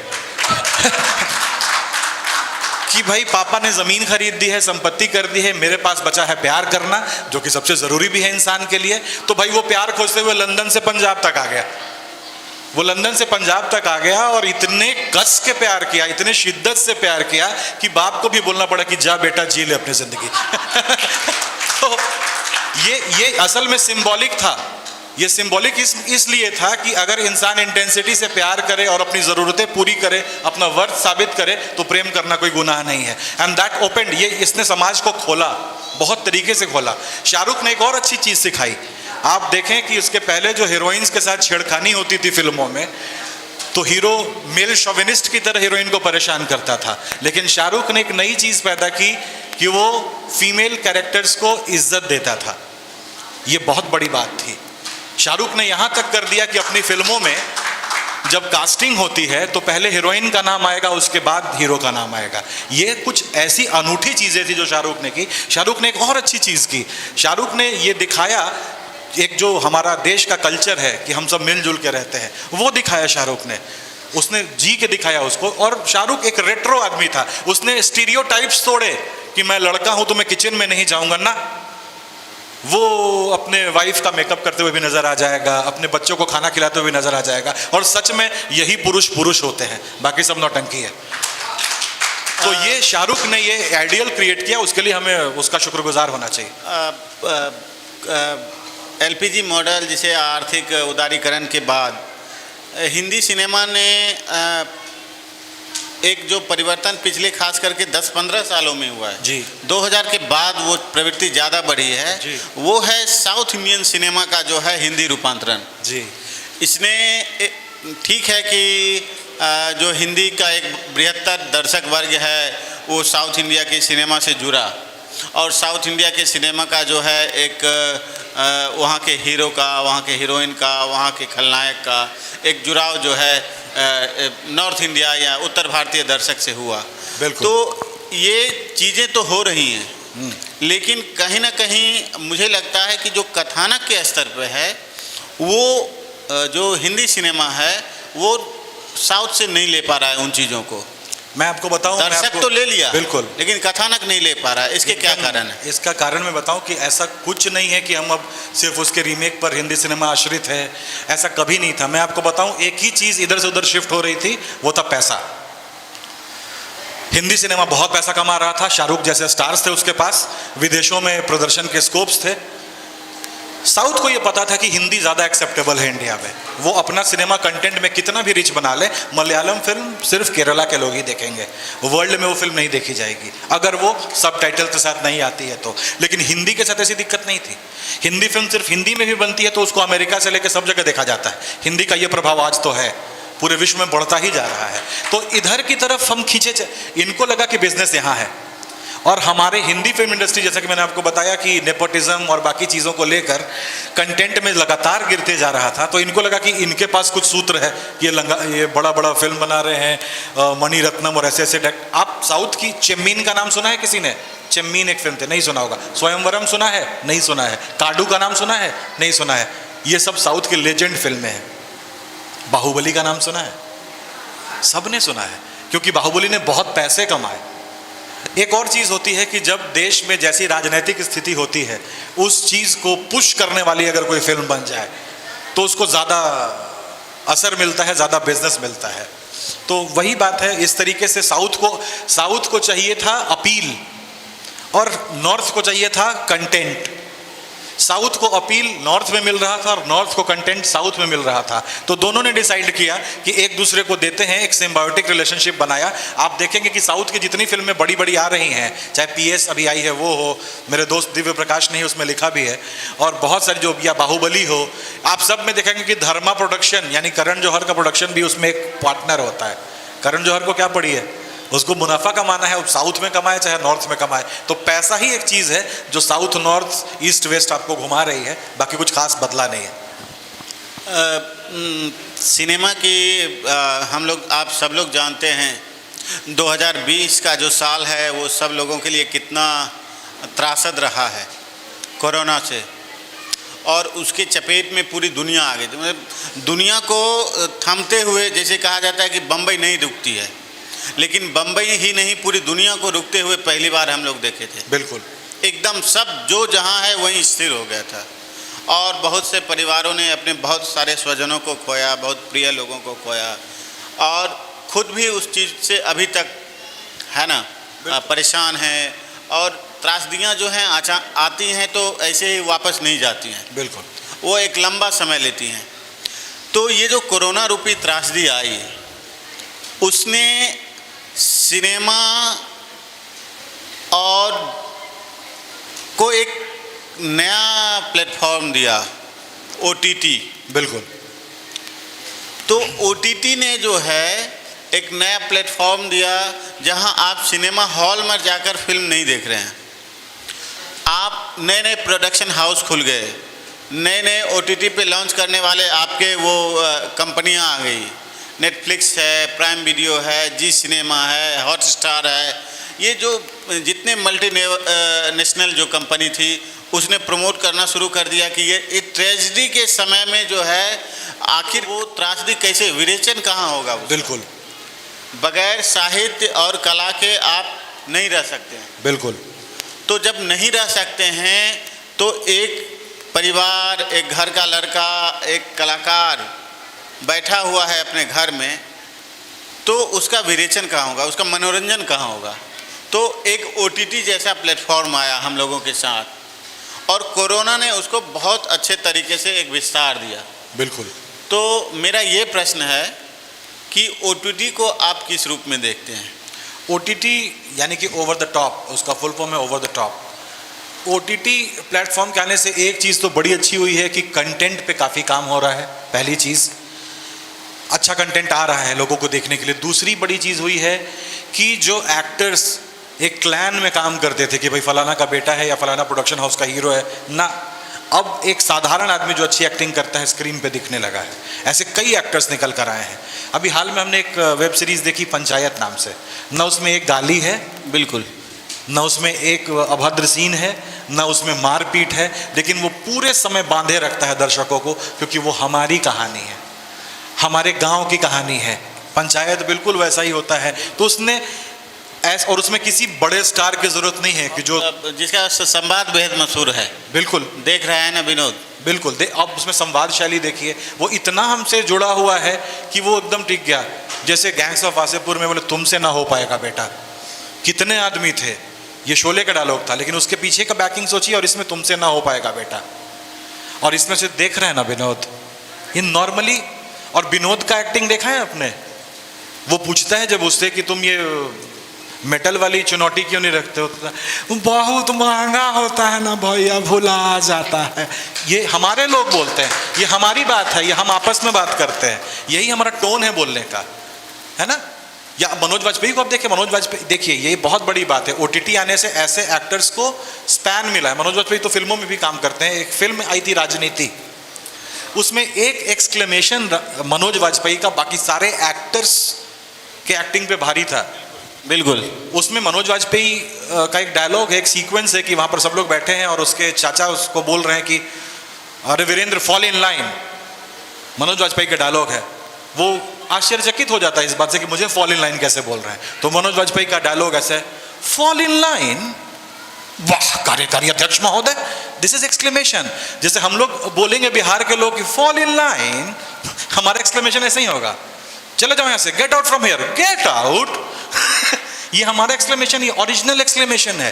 तो ये उन्होंने बड़े पर्दे पर इस्तेमाल किया, और ओटीटी में तो ये भरा पड़ा है, भरा पड़ा है। तो जब कला सबसे सार्थक तभी होती है जब वो एकदम हमें प्रतिरूप दिखाए अपने समाज का। हो क्या रहा था, अब तक कहा जाता था कि साहित्य और कला समाज का दर्पण है, मतलब समाज में जो हो रहा है साहित्य और कला उसको प्रदर्शित करते हैं। लेकिन ग्लोबलाइजेशन के बाद ठीक उलट हो गया था, जो साहित्य और कला में दिखाया जा रहा था समाज उसको फॉलो कर रहा था। जैसे जूते चुराना शादी में, है ना, ये होता नहीं था हमारे यहाँ। ये हम आपके हैं कौन ने लाया, उस फिल्म से शुरू हो गया, है ना। संतोषी माता जैसी कोई भगवान ही नहीं थी माइथोलॉजी में, लेकिन लोग व्रत तक रखने लगे, है ना। तो ऐसा बहुत सारी चीजें हुई जो कि फिल्मों को देखकर हमने सीखा। एक हीरो, एक लड़का, आप ऐसे कई लड़के बेगूसराय में भी देखेंगे, मैं अपने शहर में भी देखता हूँ, मुंबई में भी दिखते हैं, जो बेवजह खुश हैं, दौड़ रहे हैं, यंग एज के लड़के 18-19 साल के, उनको कोई गम नहीं है। वो सच में ऐसे नहीं है, क्योंकि हीरो ऐसा होता। आप किसी को, आप राज कपूर को देखा था ना कि थैला लटका के सब कुछ सीखा हमने, न सीखी होशियारी। क्यों नहीं सीखा, सीखना चाहिए था ना। ऐसा कोई आदमी होता है क्या जो डिक्लेयर करता फिर कि सुनो सुनो दुनिया वालों, मैं बेवकूफ हूं, मुझे बेवकूफ बनाओ, मैं ठगा जाऊंगा तुमसे। ये आइडियलिज्म था। हाँ, वो आदर्श था उस समय का। तो ये आइडियलिज्म नहीं चलेगा। शाहरुख खान या अमिताभ बच्चन को ही ले लें, कोई फिल्म अमिताभ की उठा लें, आप कूली उठा लें या कोई भी फिल्म, जंजीर ले लें। जंजीर में तो कुछ काम करता था, पुलिस इंस्पेक्टर था, इसमें भी कूली था, इसमें 786 का बिल्ला लगा, दीवार में। अब देखिए वो कैसे बात करता है कि तुम मुझे वहां ढूंढ रहे हो, मैं तुम्हारा यहाँ इंतजार कर रहा हूँ।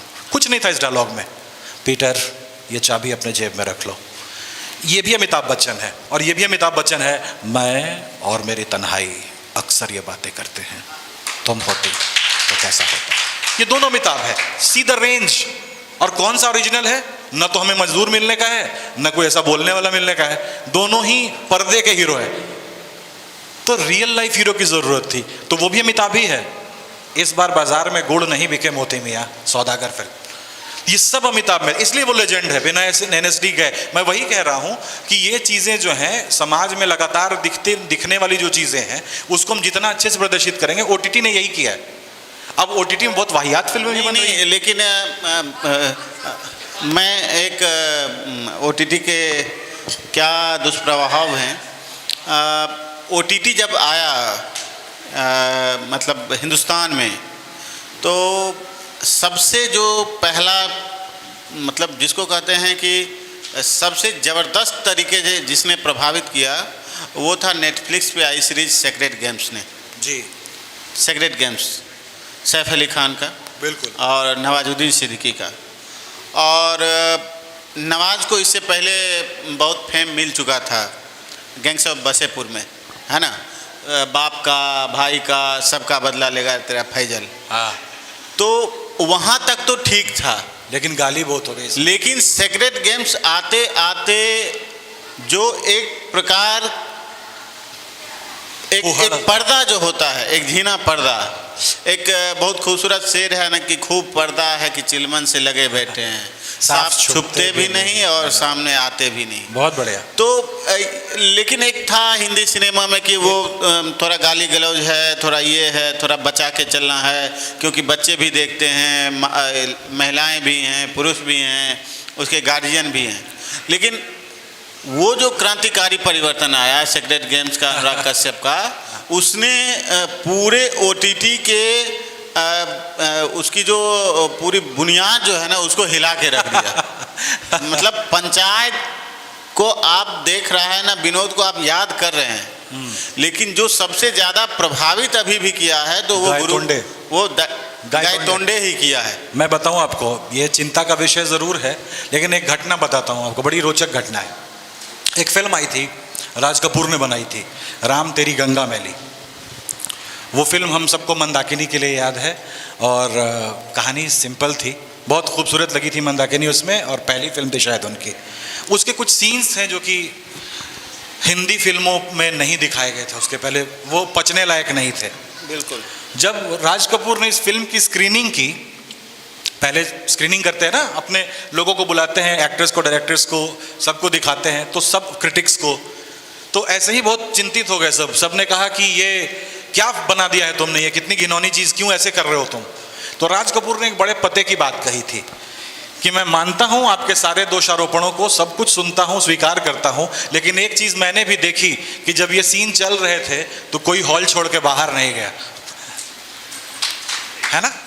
तो ये हमारी भी बात है, ये चल रहा है, इसको क्यों नहीं। देखिए, एक सेंसर बोर्ड है जो हिंदी फिल्म इंडस्ट्री पे या बाकी फिल्म इंडस्ट्रीज पे नज़र रखता है, तो राज कपूर का वो सवाल कि जब ये सीन चल रहे थे तो कोई बाहर नहीं गया, ये बहुत बड़ा सवाल है, क्योंकि हम वो देखना चाहते हैं, हमारे सबकॉन्शियस माइंड में ये है, हम इसको एक्सेप्ट करने से डरते हैं। हमारा समाज सभ्यता का लबादा ओढ़कर इस चीज़ को दिखाना चाहता है कि मुझे गाली पसंद नहीं है।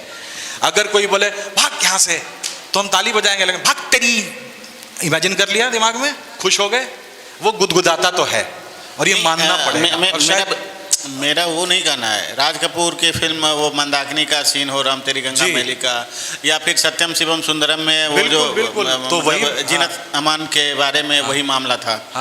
मेरा भैया ये प्रश्न है कि कहीं ना कहीं OTT जिस रूप में सबके लिए है, ओपन फॉर ऑल, बिल्कुल, यहाँ सर बैठे हैं, ये भी OTT देख रहे हैं, मैडम बैठी हैं, ये भी OTT देख रही हैं, इनके बच्चे अभी ग्राउंड में हैं, वो भी OTT पे लगे हुए हैं। बिल्कुल, तो कहीं एक सेंसर्ड मामला तो होना ही चाहिए। मैं वही बता रहा हूँ आपको, मैं ऐसा मानता हूँ। ठीक है, सेंसर होना चाहिए, लेकिन अभी सेंसर है नहीं, ऐसी कोई गवर्निंग बॉडी नहीं है जो उसके कंटेंट को एडिट करे। जैसे फिल्मों में OTT और सिनेमा, मतलब ये सिनेमा बोर्ड जो है, centre for the board of cinema certification जो आता है, CBFC जो आता है फिल्म सर्टिफिकेशन का, तो ऐसे CBFC जैसा कोई बोर्ड या सेंसर बोर्ड OTT के लिए नहीं है। लेकिन बात चल रही है, आपका कंसर्न इस पूरे देश का कंसर्न है, और सही कंसर्न है, क्योंकि हमारे यहाँ भाषा वैसे ही बहुत ज़्यादा अच्छी नहीं है, और इसको देखकर और बिगड़ती जा रही है, तो इस पर कहीं ना कहीं रोक लगाना ज़रूरी है।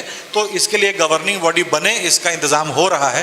हो सकता है 2-3 साल बाद जो अब हमने देखा ये नहीं देखेंगे और नहीं सुनेंगे, इस पर बहुत ज़ोर शोर से काम चल रहा है। यह आपत्ति बहुत बड़े बड़े दिग्गज फिल्म निर्माताओं की भी है, सरकार की भी है, और बहुत सारे पेरेंट्स की भी है।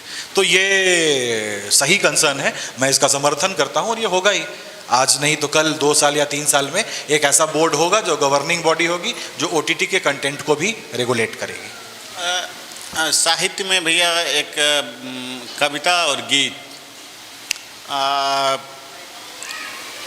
और सिनेमा में फिर गीत, सिनेमा में गीत। हाँ, अभी शाहरुख की चर्चा हुई जी। शाहरुख की ज़्यादातर सफल फिल्मों को मैं जैसा ऑब्जर्व किया कि उसके खूबसूरत गीत ने उसके सक्सेस को बढ़ा दिया है। बिल्कुल। और शाहरुख की जो असफलता है बाद के दिनों की, उसको मैं कई बार उन फिल्मों से गुजरा तो देखा उसमें वो गीत कहीं ना कहीं उसकी कमी महसूस हो रही थी। तो क्या गीत किसी सिनेमा को सफल होने में कितनी दूर तक अपनी भूमिका निभा? बहुत भारतीय सिनेमा में खासकर गीत और संगीत दोनों का बहुत महत्व है। और आप देखेंगे कि कई ऐसे एक्टर्स हैं जिनका पूरा करियर अगर सिंगर निकाल दिया जाए तो माइनस हो जाएगा। जैसे शम्मी कपूर बिना मोहम्मद रफ़ी के कुछ नहीं है, किशोर कुमार के बिना राजेश खन्ना कुछ नहीं है, अमिताभ बच्चन कुछ नहीं है। ऐसे उसी तरीके से अभिजीत के बिना शाहरुख खान एक दौर में कुछ नहीं थे।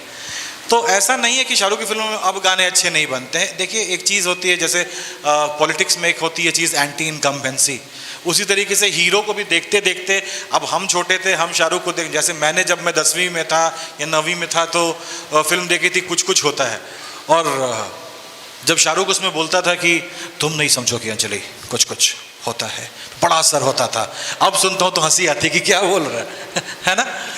वो भी उस समय लगता था कि कितना अच्छा बोल रहा है, बाबूजी ठीक कहते हैं सिमरन, अरे मैं तुम्हारा ख्याल कैसे रख सकता हूँ, मैं तो खुद का ख्याल नहीं रख सकता। लगता था कितना इमोशनल कर दिया।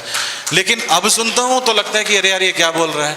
अब क्या अच्छा लगता है, आपसे एक परमिशन लेना था क्योंकि वो ओरिजिनल लगता है, दैट इज ओरिजिनल। तो शाहरुख ही नहीं, जितने भी एक्टर्स एक्ट्रेसेस इंडिया में हुए हैं उनको हिट करने में गीतों का बहुत महत्व रहा है। लेकिन मैं इस बात से डिसएग्री करता हूं कि शाहरुख की फिल्मों में अब गीत अच्छे नहीं रहते। शाहरुख की अभी हाल में एक फ्लॉप फिल्म आई थी Jab Harry met Sejal, Harry met Sejal Shahrukh की फिल्म थी ना, एक फ्लॉप फिल्म थी वो, लेकिन उसमें एक गाना था हवाएं, वो शानदार, जो अरिजीत ने गाया है, बहुत अच्छा गाना है। तो गीत होते हैं, लेकिन सिर्फ गीतों की वजह से शाहरुख नहीं था, शाहरुख की वजह से भी कुछ गीत थे। तो ये तो चीज़ है। साहित्य और सिनेमा के अंदर संबंध और साहित्य के विभिन्न विधाओं का सिनेमा पे क्या प्रभाव है, या सिनेमा किस तरह से साहित्य को प्रभावित कर रहा है, बिल्कुल, इन सभी विषयों पे एक अच्छी बातचीत अभी चल रही है।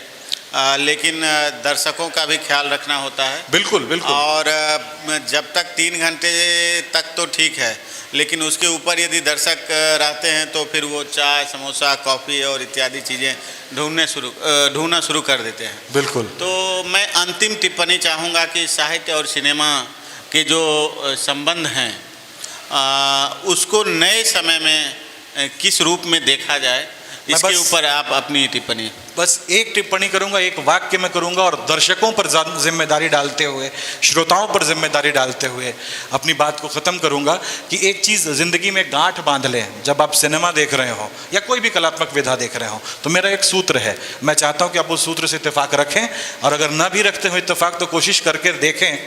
मैंने एक चीज़ पाई है कि हर मज़ेदार चीज़ शानदार हो ज़रूरी नहीं है, और हर शानदार चीज़ मज़ेदार हो ये भी ज़रूरी नहीं। तो फिल्मों में भी यही होता है, यही चीज़ होती है। बहुत बहुत धन्यवाद भैया। और अभी जो है बातचीत का सिलसिला यहीं ख़त्म होता है, और अब यह मंच जो है उठकर सामने जाता है, और आप में से किन्हीं का कोई सवाल हो, कोई प्रश्न हो तो वो आप विमलेंदु भैया से कर सकते हैं। नमस्कार, मैं रहमान रंगमंच करते हैं बेगूसराय में ही।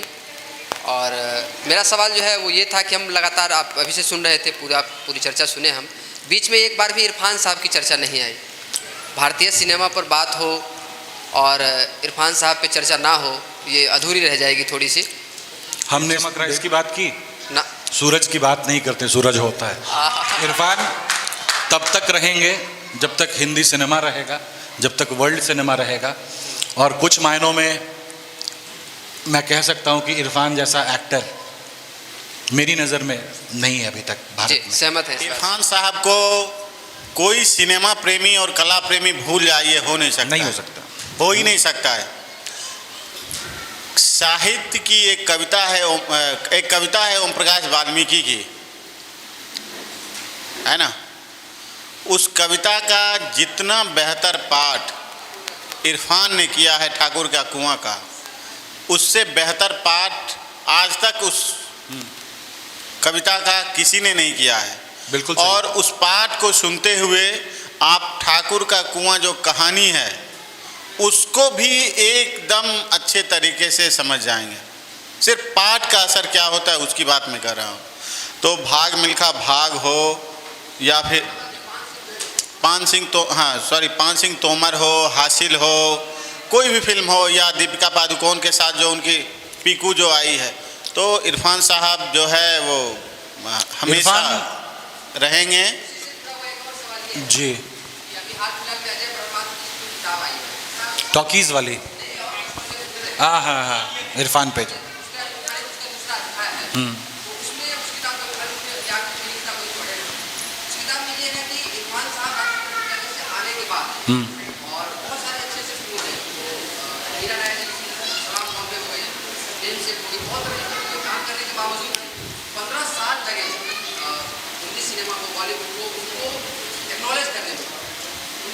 समझने में इरफान जो है वो कोई ऐसा नहीं है जिसे अब हमें लेना चाहिए, हमें देखना चाहिए। हिमांशु जी ने तो उनके मित्र भी हैं और उन्होंने हासिल वाले बनाए हुए साथ, उसके बाद तक बहुत समय लगा भारतीय सिनेमा को समझने में। बहुत लोग चले गए तो वो बहुत प्रॉपर शिल्पी लायक नहीं हुआ, जो उनकी निजी शिकायत भी थी बहुत सारे इंटरव्यू में कहा भी कि भारतीय सिनेमा उस तरीके से यूटिलाइज नहीं कर पा रहा है। कहाँ ऐसा क्या लग रहा है कि कहाँ पे ऐसे कलाकारों को समझने में, ऐसे कलाकारों को इस तरीके से यूटिलाइज करने में भारतीय सिनेमा हो कहाँ पीछे पड़ रहा है? नहीं, भारतीय सिनेमा पीछे है ऐसा नहीं, बैठ जाएं आप। हिंदी सिनेमा नहीं कर पाया उनको ये मैं कह सकता हूँ। भारतीय सिनेमा पर यह आक्षेप नहीं सही है, क्योंकि जब आप एक्टर बन, इरफान जैसा एक्टर मैंने कहा ही कि नहीं हो सकता है। आप उनकी फिल्मों की बात कर रहे हैं। इरफान एक टीवी सीरियल में लेनिन बने थे, कभी देखिएगा उसको, और भारत एक खोज में भी उसने काम किया था, चंद्रकांता में काम किया था। ऐसे छोटे छोटे रोल करते हुए एक सीरियल आता था कहकशां, जिसमें एक उर्दू पोएट बने थे वो। इरफान एक डॉक्टर की मौत में थे। इरफान ने बहुत काम किया है पहले और क्लासिक काम किया है, तो उनको यूटिलाइज अगर नहीं कर पाते भारतीय सिनेमा के लोग तो उनको काम ही नहीं मिलता। काम तो मिल रहा था उनको, उनका पोटेंशियल और ज़्यादा था। लेकिन हर एक्टर का, हर आर्टिस्ट का एक तीन चीज़ें उसका होता, उसके चॉइस की होती हैं: प्लेस, टाइम और एक्शन। वो कहाँ काम करेगा, कितने देर काम करेगा और क्या काम करेगा, ये चुनाव एक्टर खुद ही करता है। तो इरफान विदेशों में भी गए, बहुत सारे हॉलीवुड की फिल्मों में भी काम किया, लेकिन भारतीय फिल्म में जैसे बांग्ला या फिर मलयालम, इधर की तरफ उन्होंने रुख नहीं किया, रीज़न जो भी रहा हो, या उन डायरेक्टर्स ने भी इनकी तरफ रुख नहीं किया, रीज़न जो भी रहा हो। तो यूटिलाइज तो नहीं हो पाई, ये सच बात है। और कारण यह है कि सिर्फ अगर हिंदी फिल्मों की बात करें तो कंटेंट में भयंकर गिरावट आ गई है। कुछ ही प्रोडक्शन हाउसेज हैं जो लगातार चलते जा रहे हैं, नए लोगों को मौका नहीं मिल रहा है। अभी का जो दौर चल रहा है, OTT जैसे एक्सप्लॉइट कर रहा है, जैसे जितेंद्र कुमार को एक्सप्लॉइट किया उसने, उसको लेके आया। तो अगर इस दौर में इरफान होते तो आप देखते कि वो क्या काम करते। नहीं, जैसे आप मैं इंटरप्ट करना चाह रहा हूँ, जैसे आपने अजय ब्रह्मताज की किताब की बात की, वो इरफान के गुजरने के बाद एक लगातार और सीरीज में उन्होंने लिखा उसको, ठीक है ना। अब बहुत सारी चीज़ें, जहाँ तक यूटिलाइजेशन की बात है तो कई बार ये निर्भर होता है कि वह एक्टर कितना यूटिलाइज होना चाहता है। बिल्कुल, है ना। मैं जैसे आप मनोज वाजपेयी को लीजिए। मनोज वाजपेयी सत्या की सफलता के बाद उनके पास ढेरों ऑफर थे। उन्होंने बाद में स्वीकार किया कि एक ही तरह का कैरेक्टर आ रहा था, भीखू महात्रे बनने का, लेकिन भीखू महात्रे तो मैं बन चुका था सत्या में, अब उसके बियॉन्ड जाना था मुझे।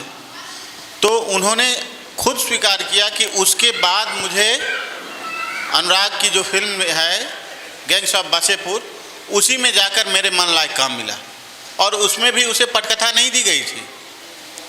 उन्हें बुलाया गया था कि यार आओ तुम, एक फिल्म हम बना रहे हैं, तो क्या रोल है, नहीं है, कैसे है, क्या करना है, कुछ नहीं था। तो कई बार क्या होता है कि एक कलाकार जो है खुद को किसके सामने अपनी कला को सबसे बेहतर तरीके से प्रस्तुत करता है, यह भी देखना होता है। किसी भी आर्टिस्ट को या आर्ट फॉर्म को आप उसके समय से अलग करके नहीं देख सकते हैं। तो ये अनलकीली ऐसा हुआ कि इरफान उस दौर में पैदा हुए जब भारत पॉलिटिकली अनरेस्ट में था, बहुत चीज़ें चल रही थी। 80s का दौर बहुत मुसीबतों का दौर था, इंदिरा गांधी की हत्या और बाकी तमाम चीज़ें, खालिस्तानी डिमांड, पंजाब का डिस्टर्ब होना, कश्मीर में डिस्टर्बेंस की शुरुआत होना, और बहुत चीज़ों से भारत थोड़ा सा बंद हो गया था। उतनी खुली स्वतंत्रता नहीं थी, या कंटेंट वाइज हालांकि टीवी पे काम हो रहा था, जहाँ पर कंटेंट पर अच्छा काम हो रहा था वहाँ इरफान थे, बन रही थी, क्योंकि इंग्लिश कुछ भी बन रहा था। आज का अर्जुन, शहंशाह, अंधेरी रातों में सुनसान राहों पर, वो इस टाइप का बन रहा था। इरफान उस वक्त उस फिल्म में नहीं जा सकते थे क्योंकि वो नहीं गए, लेकिन टीवी पे अच्छा काम हो रहा था, वहाँ इरफान थे।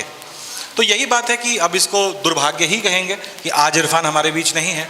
अगर वो होते तो बहुत शानदार काम कर। जी नमस्कार सर, मेरा प्रश्न ये है कि अभी जो फिल्में आ रही है, जैसे कि तन्हा जी हो गया, तो ऐसा लग रहा है कि फिल्मों में कहानियों की कमी हो गई है। जैसे 2000 के बाद क्या हुआ, मनु भंडारी जिनका कि महाभोज वगैरह आया था, तो जब उनका निधन हुआ तो उसके बाद जो हम जैसा देख रहे हैं कि चेतन भगत या एक आध दो ऐसे हैं जिनके मतलब कहानियाँ बन रही हैं। बाकी हम ऐसा कुछ नहीं देख रहे हैं कि ऐसा कोई कहानियाँ बन रहा हो जिस पर कि फिल्में बन रही हो और वो हिट भी हो रही हो। तो सर क्या ये उपन्यास में जो मतलब हमको जैसा लग रहा है, अनुभव हो रहा है कि जो उपन्यासें अभी आ रही है, क्या वो ऐसा यथार्थवादी नहीं आ रही है कि जिस पर फिल्में बनी और वो सुपर हिट हो गई हो? जायज़ है, ये चिंता पहले भी थी। जब हिंदी फिल्में बन रही थी तो उस वक्त एक चिंता ये उठी थी, लोगों ने कहा था कि हमेशा हिंदी फिल्में भी बनती हैं तो गुजराती के लेखकों पे बनती हैं, बंगाली के लेखकों पे बनती हैं, मराठी के लेखकों की कहानियाँ पे बनती है, हिंदी का कोई लेखक क्यों नहीं मिलता है। हिंदी एक बहुत महान भाषा है और बहुत अच्छे से प्रभावित कर रही है और प्रसारित हो रही है, लेकिन हिंदी के क्षेत्र में जो लोग कार्यरत हैं उनके साथ एक दिक्कत तो है, हम लोग आलसी हैं या फिर कहीं ना कहीं आश्वस्त हैं किसी वजह से, मुझे नहीं पता किस वजह से, लेकिन हैं। मैं आपको आप इसको देख सकते हैं तथ्यात्मक रूप से। पहली वो पत्रिका जो फिल्मों को पूरी डेडिकेटेड थी, सिर्फ फिल्मों के बारे में लिखती थी, उसका नाम था मौज मज़ा, वो 1925 में आई थी और ये गुजराती में थी। दूसरी फिल्म जो आई, दूसरी पत्रिका जो फिल्मों को डेडिकेटेड थी, वो बंगाली में आई 1930 में। शैलजानंदन मुखर्जी उसके संपादक थे, उसका नाम था बायोस्कोप। और सब जब आ गई मराठी में नवयुग वयुग, तो हिंदी के लोगों ने सोचा कि चलो हम भी कुछ कर लेते हैं, तो चित्रपट निकाला 1935 में। और ये हमेशा लेट रिस्पॉन्स का समय रहा है, जब सब जगह के लोग, जैसे हमारे यहाँ, मैंने आपको पहले भी बताया ना कि हमारे यहाँ वहाँ के जो थिएटर आर्टिस्ट होते हैं या वहाँ के जो उपन्यासकार होते हैं, जैसे अगर मैं मुंबई जाऊँ या कलकत्ते जाऊँ, वहाँ किसी का परिचय कोई दे कि ये फलाना चटर्जी हैं, ये लेखक हैं, तो हम लोग बोले अच्छा वाह वाह। हमारे यहाँ ये विमलेंदु हैं, ये लिखते हैं, अच्छा करते क्या हैं? हमारे यहाँ लिखना पढ़ना एक्टिंग करना काम ही नहीं माना जाता है। तो ये हिंदी पट्टी की समस्या है कि जब तक बेटा IIT ना चला जाए, एम्स ना चला जाए, कहीं कुछ बन ना जाए, कोई कॉम्पिटिटिव एग्जाम ना निकाल ले, तब तक वो कुछ कर ही नहीं रहा है ना। तो ये मानसिकता जो है लोगों की, हमारे यहाँ बहुत गहन तरीके से हिंदी पट्टी में बहुत फैली हुई है मानसिकता। इस वजह से बहुत कुछ अच्छा लिखा भी नहीं जा रहा है। कोई भी उपन्यास, आज देखिए सबसे आसान काम क्या है आज के दौर में? कवि बनना, कहानीकार बनना। बहुत सारे प्रेस उपलब्ध हैं, बहुत सारे पब्लिकेशन हाउसेज हैं, कुछ भी उठपटांग लिखिए, उल्टी करिए और छपवा लीजिए। कुछ नहीं है तो सोशल मीडिया है, उस पर अपना रगड़ते रहिए आप। उसका सही इस्तेमाल कोई नहीं कर रहा है।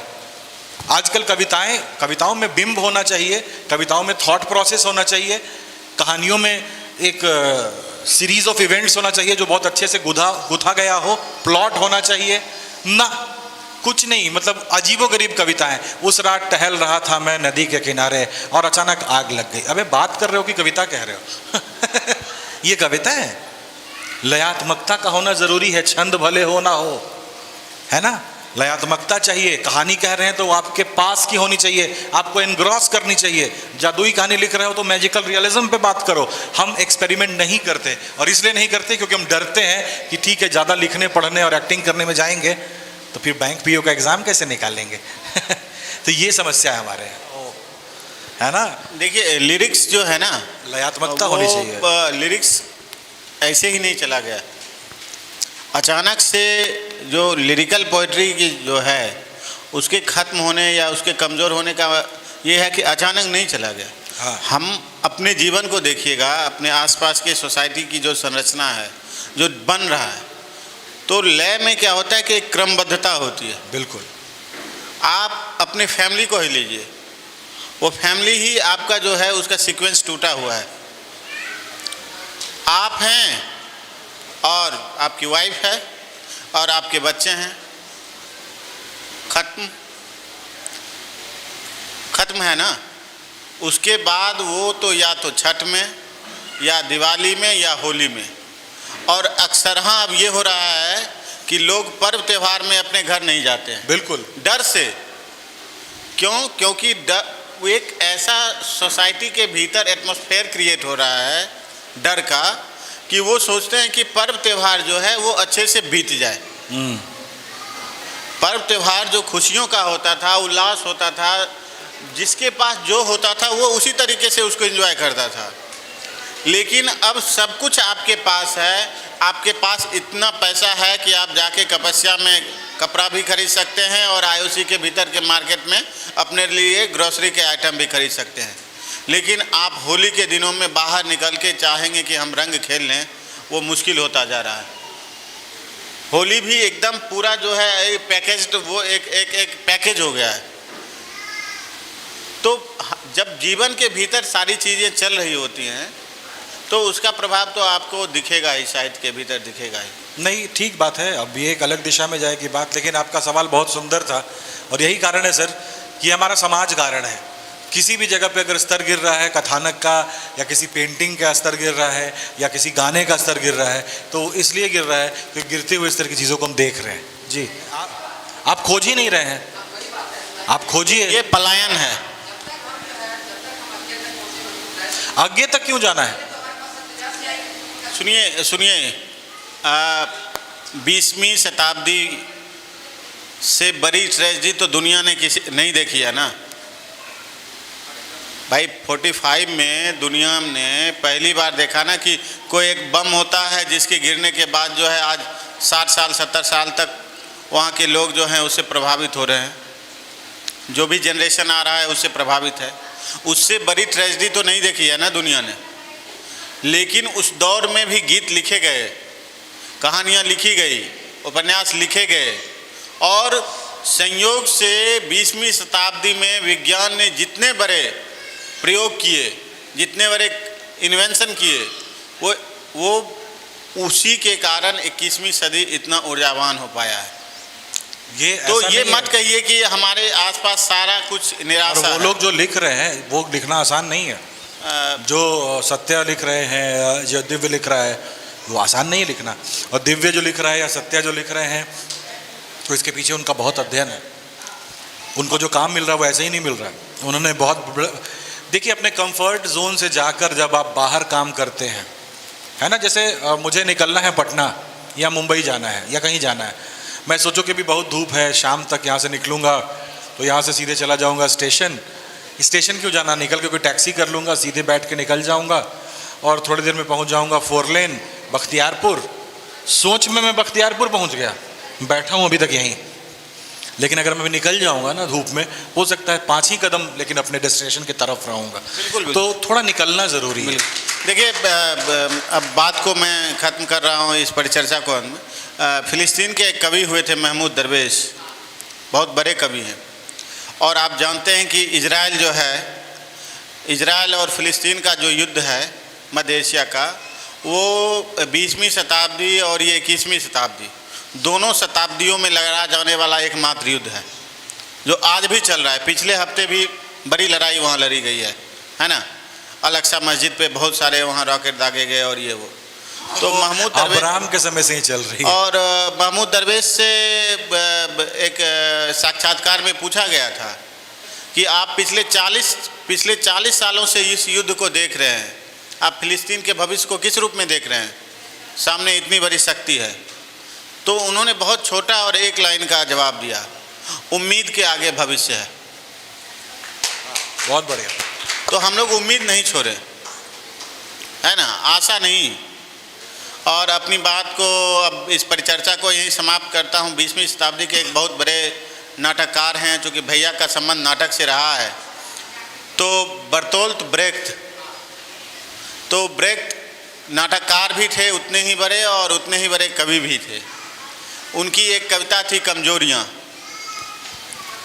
कमजोरियाँ तुम्हारी कोई नहीं थी, मेरी थी एक, मैंने किया था प्यार। तो साहित्य और सिनेमा से दरअसल हम दोनों का प्यार था जो इस मंच तक हम दोनों को ले आया, और उसको लाने में इंडियन ऑयल कॉरपोरेशन, नगर राजभाषा कार्यान्वयन समिति, और सबसे बढ़कर हमारे मित्र, हमारे दोस्त, हमारे सहपाठी शरद और उसकी भूमिका को कभी भी नज़रअंदाज नहीं किया जा सकता है। बेगूसराय में साहित्यिक सांस्कृतिक कार्यक्रमों को विस्तार देने में जब कभी भी आगे बात होगी तो निर्णायक बात शरद के होते हुए ही जाएगी।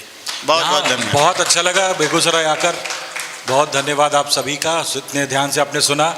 और मैं तो यहाँ, सच बात है, बेगूसराय जहन में आते ही मेरे दिमाग में 3 नाम आते हैं, दिनकर, नीलेश और अरमान क्योंकि ये दोनों मेरे भाई हैं। शरद आज से जुड़ गए उस फहरिस्त में, नहीं आज से जुड़ गए वो, क्योंकि आज हम बहुत दिन बाद मिले शायद। तो शरद भी रहेंगे।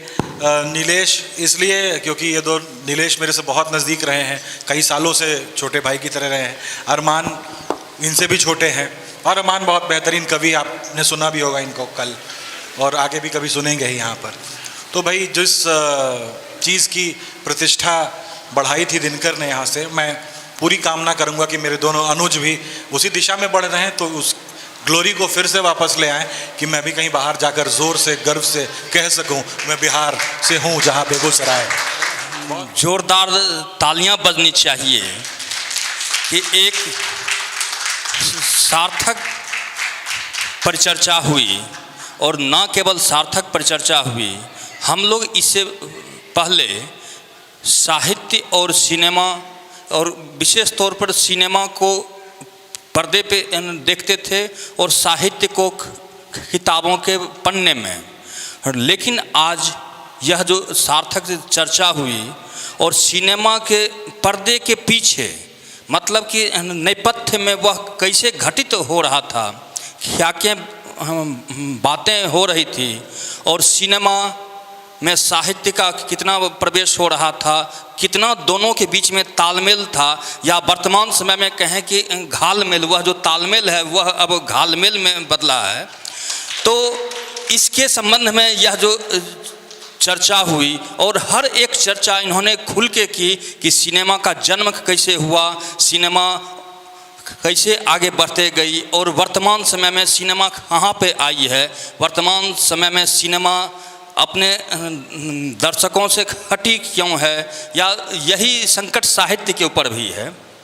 तो निसंदेह एक इतनी सार्थक चर्चा हुई कि हमारे मन मस्तिष्क पे बहुत ही गहरा प्रभाव पड़ा है, और इसके लिए हम विशेष रूप से शुक्रगुजार हैं आदरणीय विमलेंदु सर का और आदरणीय नीलेश सर का। नीलेश सर के प्रति इसलिए शुक्रगुजार हैं कि जो भी प्रश्न हमारे मन में उत्पन्न हो रहे थे, तो उसके जाहिर होने से पहले ही नीलेश सर, मतलब यूँ कहें कि वो प्रश्न इतने शानदार अंदाज में पूछते थे कि हमें तो लगता था कि, तो हम अपनी ओर से तमाम सुधी दर्शकों की ओर से नीलेश सर के प्रति बहुत बहुत आभार व्यक्त करते हैं कि सर आपने इस कार्यक्रम को काफ़ी ज़ोरदार बनाया अपने अंदाज से, और सर तो इतने बड़े समीक्षक हैं कि हमने उनके हर एक बातों को गंभीरतापूर्वक सुना है। हमारा कार्यक्रम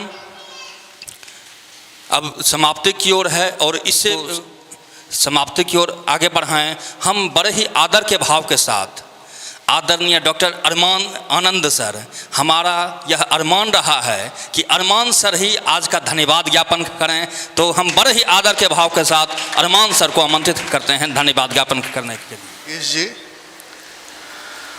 और शुरुआत तो मैं आपसे ही करता हूं कि आपने लगातार इतना सुंदर संयोजन और मन संचालन किया है, क्योंकि हमारी पहली मुलाकात हो रही, तो मैं बहुत प्रभावित हूँ भीतर से आपसे। और शब्द पर्व की संकल्पना लेकर छोटे भाई शरद मिले थे, और नीलेश जी, मैं, हमारे सुधांशु फिरदौस भैया, हम लोगों ने मिलकर सोचा कि कुछ अलग तरीके का किया जाए जो पिछले बार से बेहतर हो, और अगले बार हम इससे भी ज़्यादा बेहतर करने का प्रयास करेंगे हम लोग, अगर आप लोगों का साथ रहा। इससे बेगूसराय में एक लिटरेचर फेस्टिवल की तरह मनाने की एक कोशिश होगी, इससे बृहत स्तर पर, और आप देखेंगे कि आपके शहर में देश विदेश से लोग आएंगे बोलने, और मुझे लगता है कि वह संकल्पना जल्दी ही साकार होने वाली है, क्योंकि हमारा हर कदम जहाँ जहाँ पड़ रहा है वो जगह पहले ठोस है और भी ठोस होती जा रही है, तो अब निश्चिंत होकर हम आगे की तरफ बढ़ सकते हैं। एक ही बुलावे पर हमारे प्रिय बड़े भाई डॉक्टर कुमार विमलेंदु सिंह हमारे पास आए, हमारे बीच आए, और जिस तरीके से आपने सुना इन्हें और मैंने भी सुना, और मुझे नहीं लगता है सिनेमा का कोई ऐसा पहलू छूट रहा होगा जो इनके द्वारा ना कहा गया हो, कोई चीज़ बाकी नहीं रही होगी। तो आप आए, आपने हमें समय दिया, इसके लिए आपको बहुत बहुत धन्यवाद। मुझे पता है आप कहेंगे कि अरे यार तुम मुझे धन्यवाद दे रहे हो, लेकिन फिर भी हमारा फ़र्ज़ है, हमारी धरती पर आप आए हैं, आपका स्वागत है। आपने इतना बेहतरीन समय हम लोगों के साथ गुजारा, हमारा ज्ञान वर्धन किया, इसके लिए आपको बहुत बहुत धन्यवाद। हम पर यह प्रेम बनाए रखिएगा। इस उम्मीद के साथ आपका छोटा भाई आपको यहाँ से आज विदा करेगा कि हम जल्दी ही मिलेंगे, इस धरती पर भी मिलेंगे, बेगूसराय की ज़मीन पर एक नए और बड़े कार्यक्रम में मैं आपको बुलाऊंगा और मुझे पता है कि आप आएंगे भी, इसलिए मैं ये नहीं कहने वाला हूँ कि आप आइएगा। नीलेश जी ने तो आज, हम लोग के बेगूसराय में कहते हैं ना, गर्दा, मतलब प्रश्न उत्तर का सेशन नहीं चल रहा था, जुगलबंदी चल रही थी। और विवाह के बाद व्यक्ति इतना प्रबुद्ध हो जाता है, मुझे आज बहुत दुख हो रहा है कि अभी तक मैं अविवाहित हूँ। ये जुगलबंदी विवाह की वजह से नहीं है, इसके पीछे 20 साल का संघनित प्रेम है। प्रेम तो है ही, लेकिन उस प्रेम पर जो एक अमर लत्ती और चढ़ी है ना, तो अद्भुत। नीलेश जी, आपका जो ये रूप मैं देख रहा हूँ, आप दिनकर की तरह चमक रहे हैं और मेरे विभागाध्यक्ष हैं, तो आपका बहुत बहुत धन्यवाद। मैं इनसे पूछ रहा था कॉलेज में, क्या पूछेंगे, बताए नहीं। ये आदमी बदल गया है भाई शादी के बाद। और यहाँ आकर जो इन्होंने अपना जलवा बिखेरा है, मैं और शरद बस देखे जा रहे थे कि आज हुआ क्या है। मतलब ठीक है, आप विद्वान हैं, लेकिन एकाएक आपने जो जिस प्रकाष्ठा को छुआ है, बेहद बेहद शानदार रहा। आपको बहुत बहुत धन्यवाद। इस कार्यक्रम के पीछे भी आपका हाथ है, आगे तो आप खड़े हैं ही, तो बहुत अच्छा लगा। और हमारे नगर भाषा कार्यान्वयन समिति बरौनी एवं इंडियन ऑयल कॉरपोरेशन को बहुत बहुत धन्यवाद। आप सब आए, आप सबों को बहुत बहुत धन्यवाद। से रात भर नहीं आती, नींद जिसे रात भर नहीं आती, मुमकिन है वह दुनिया बदलने के सपने देख रहा हो। नींद जिसे रात भर नहीं आती, मुमकिन है वह दुनिया बदलने के सपने देख रहा हो। नींद जिसे रात भर नहीं आती, मुमकिन है वह प्रतिघात की योजनाएं बना रहा हो।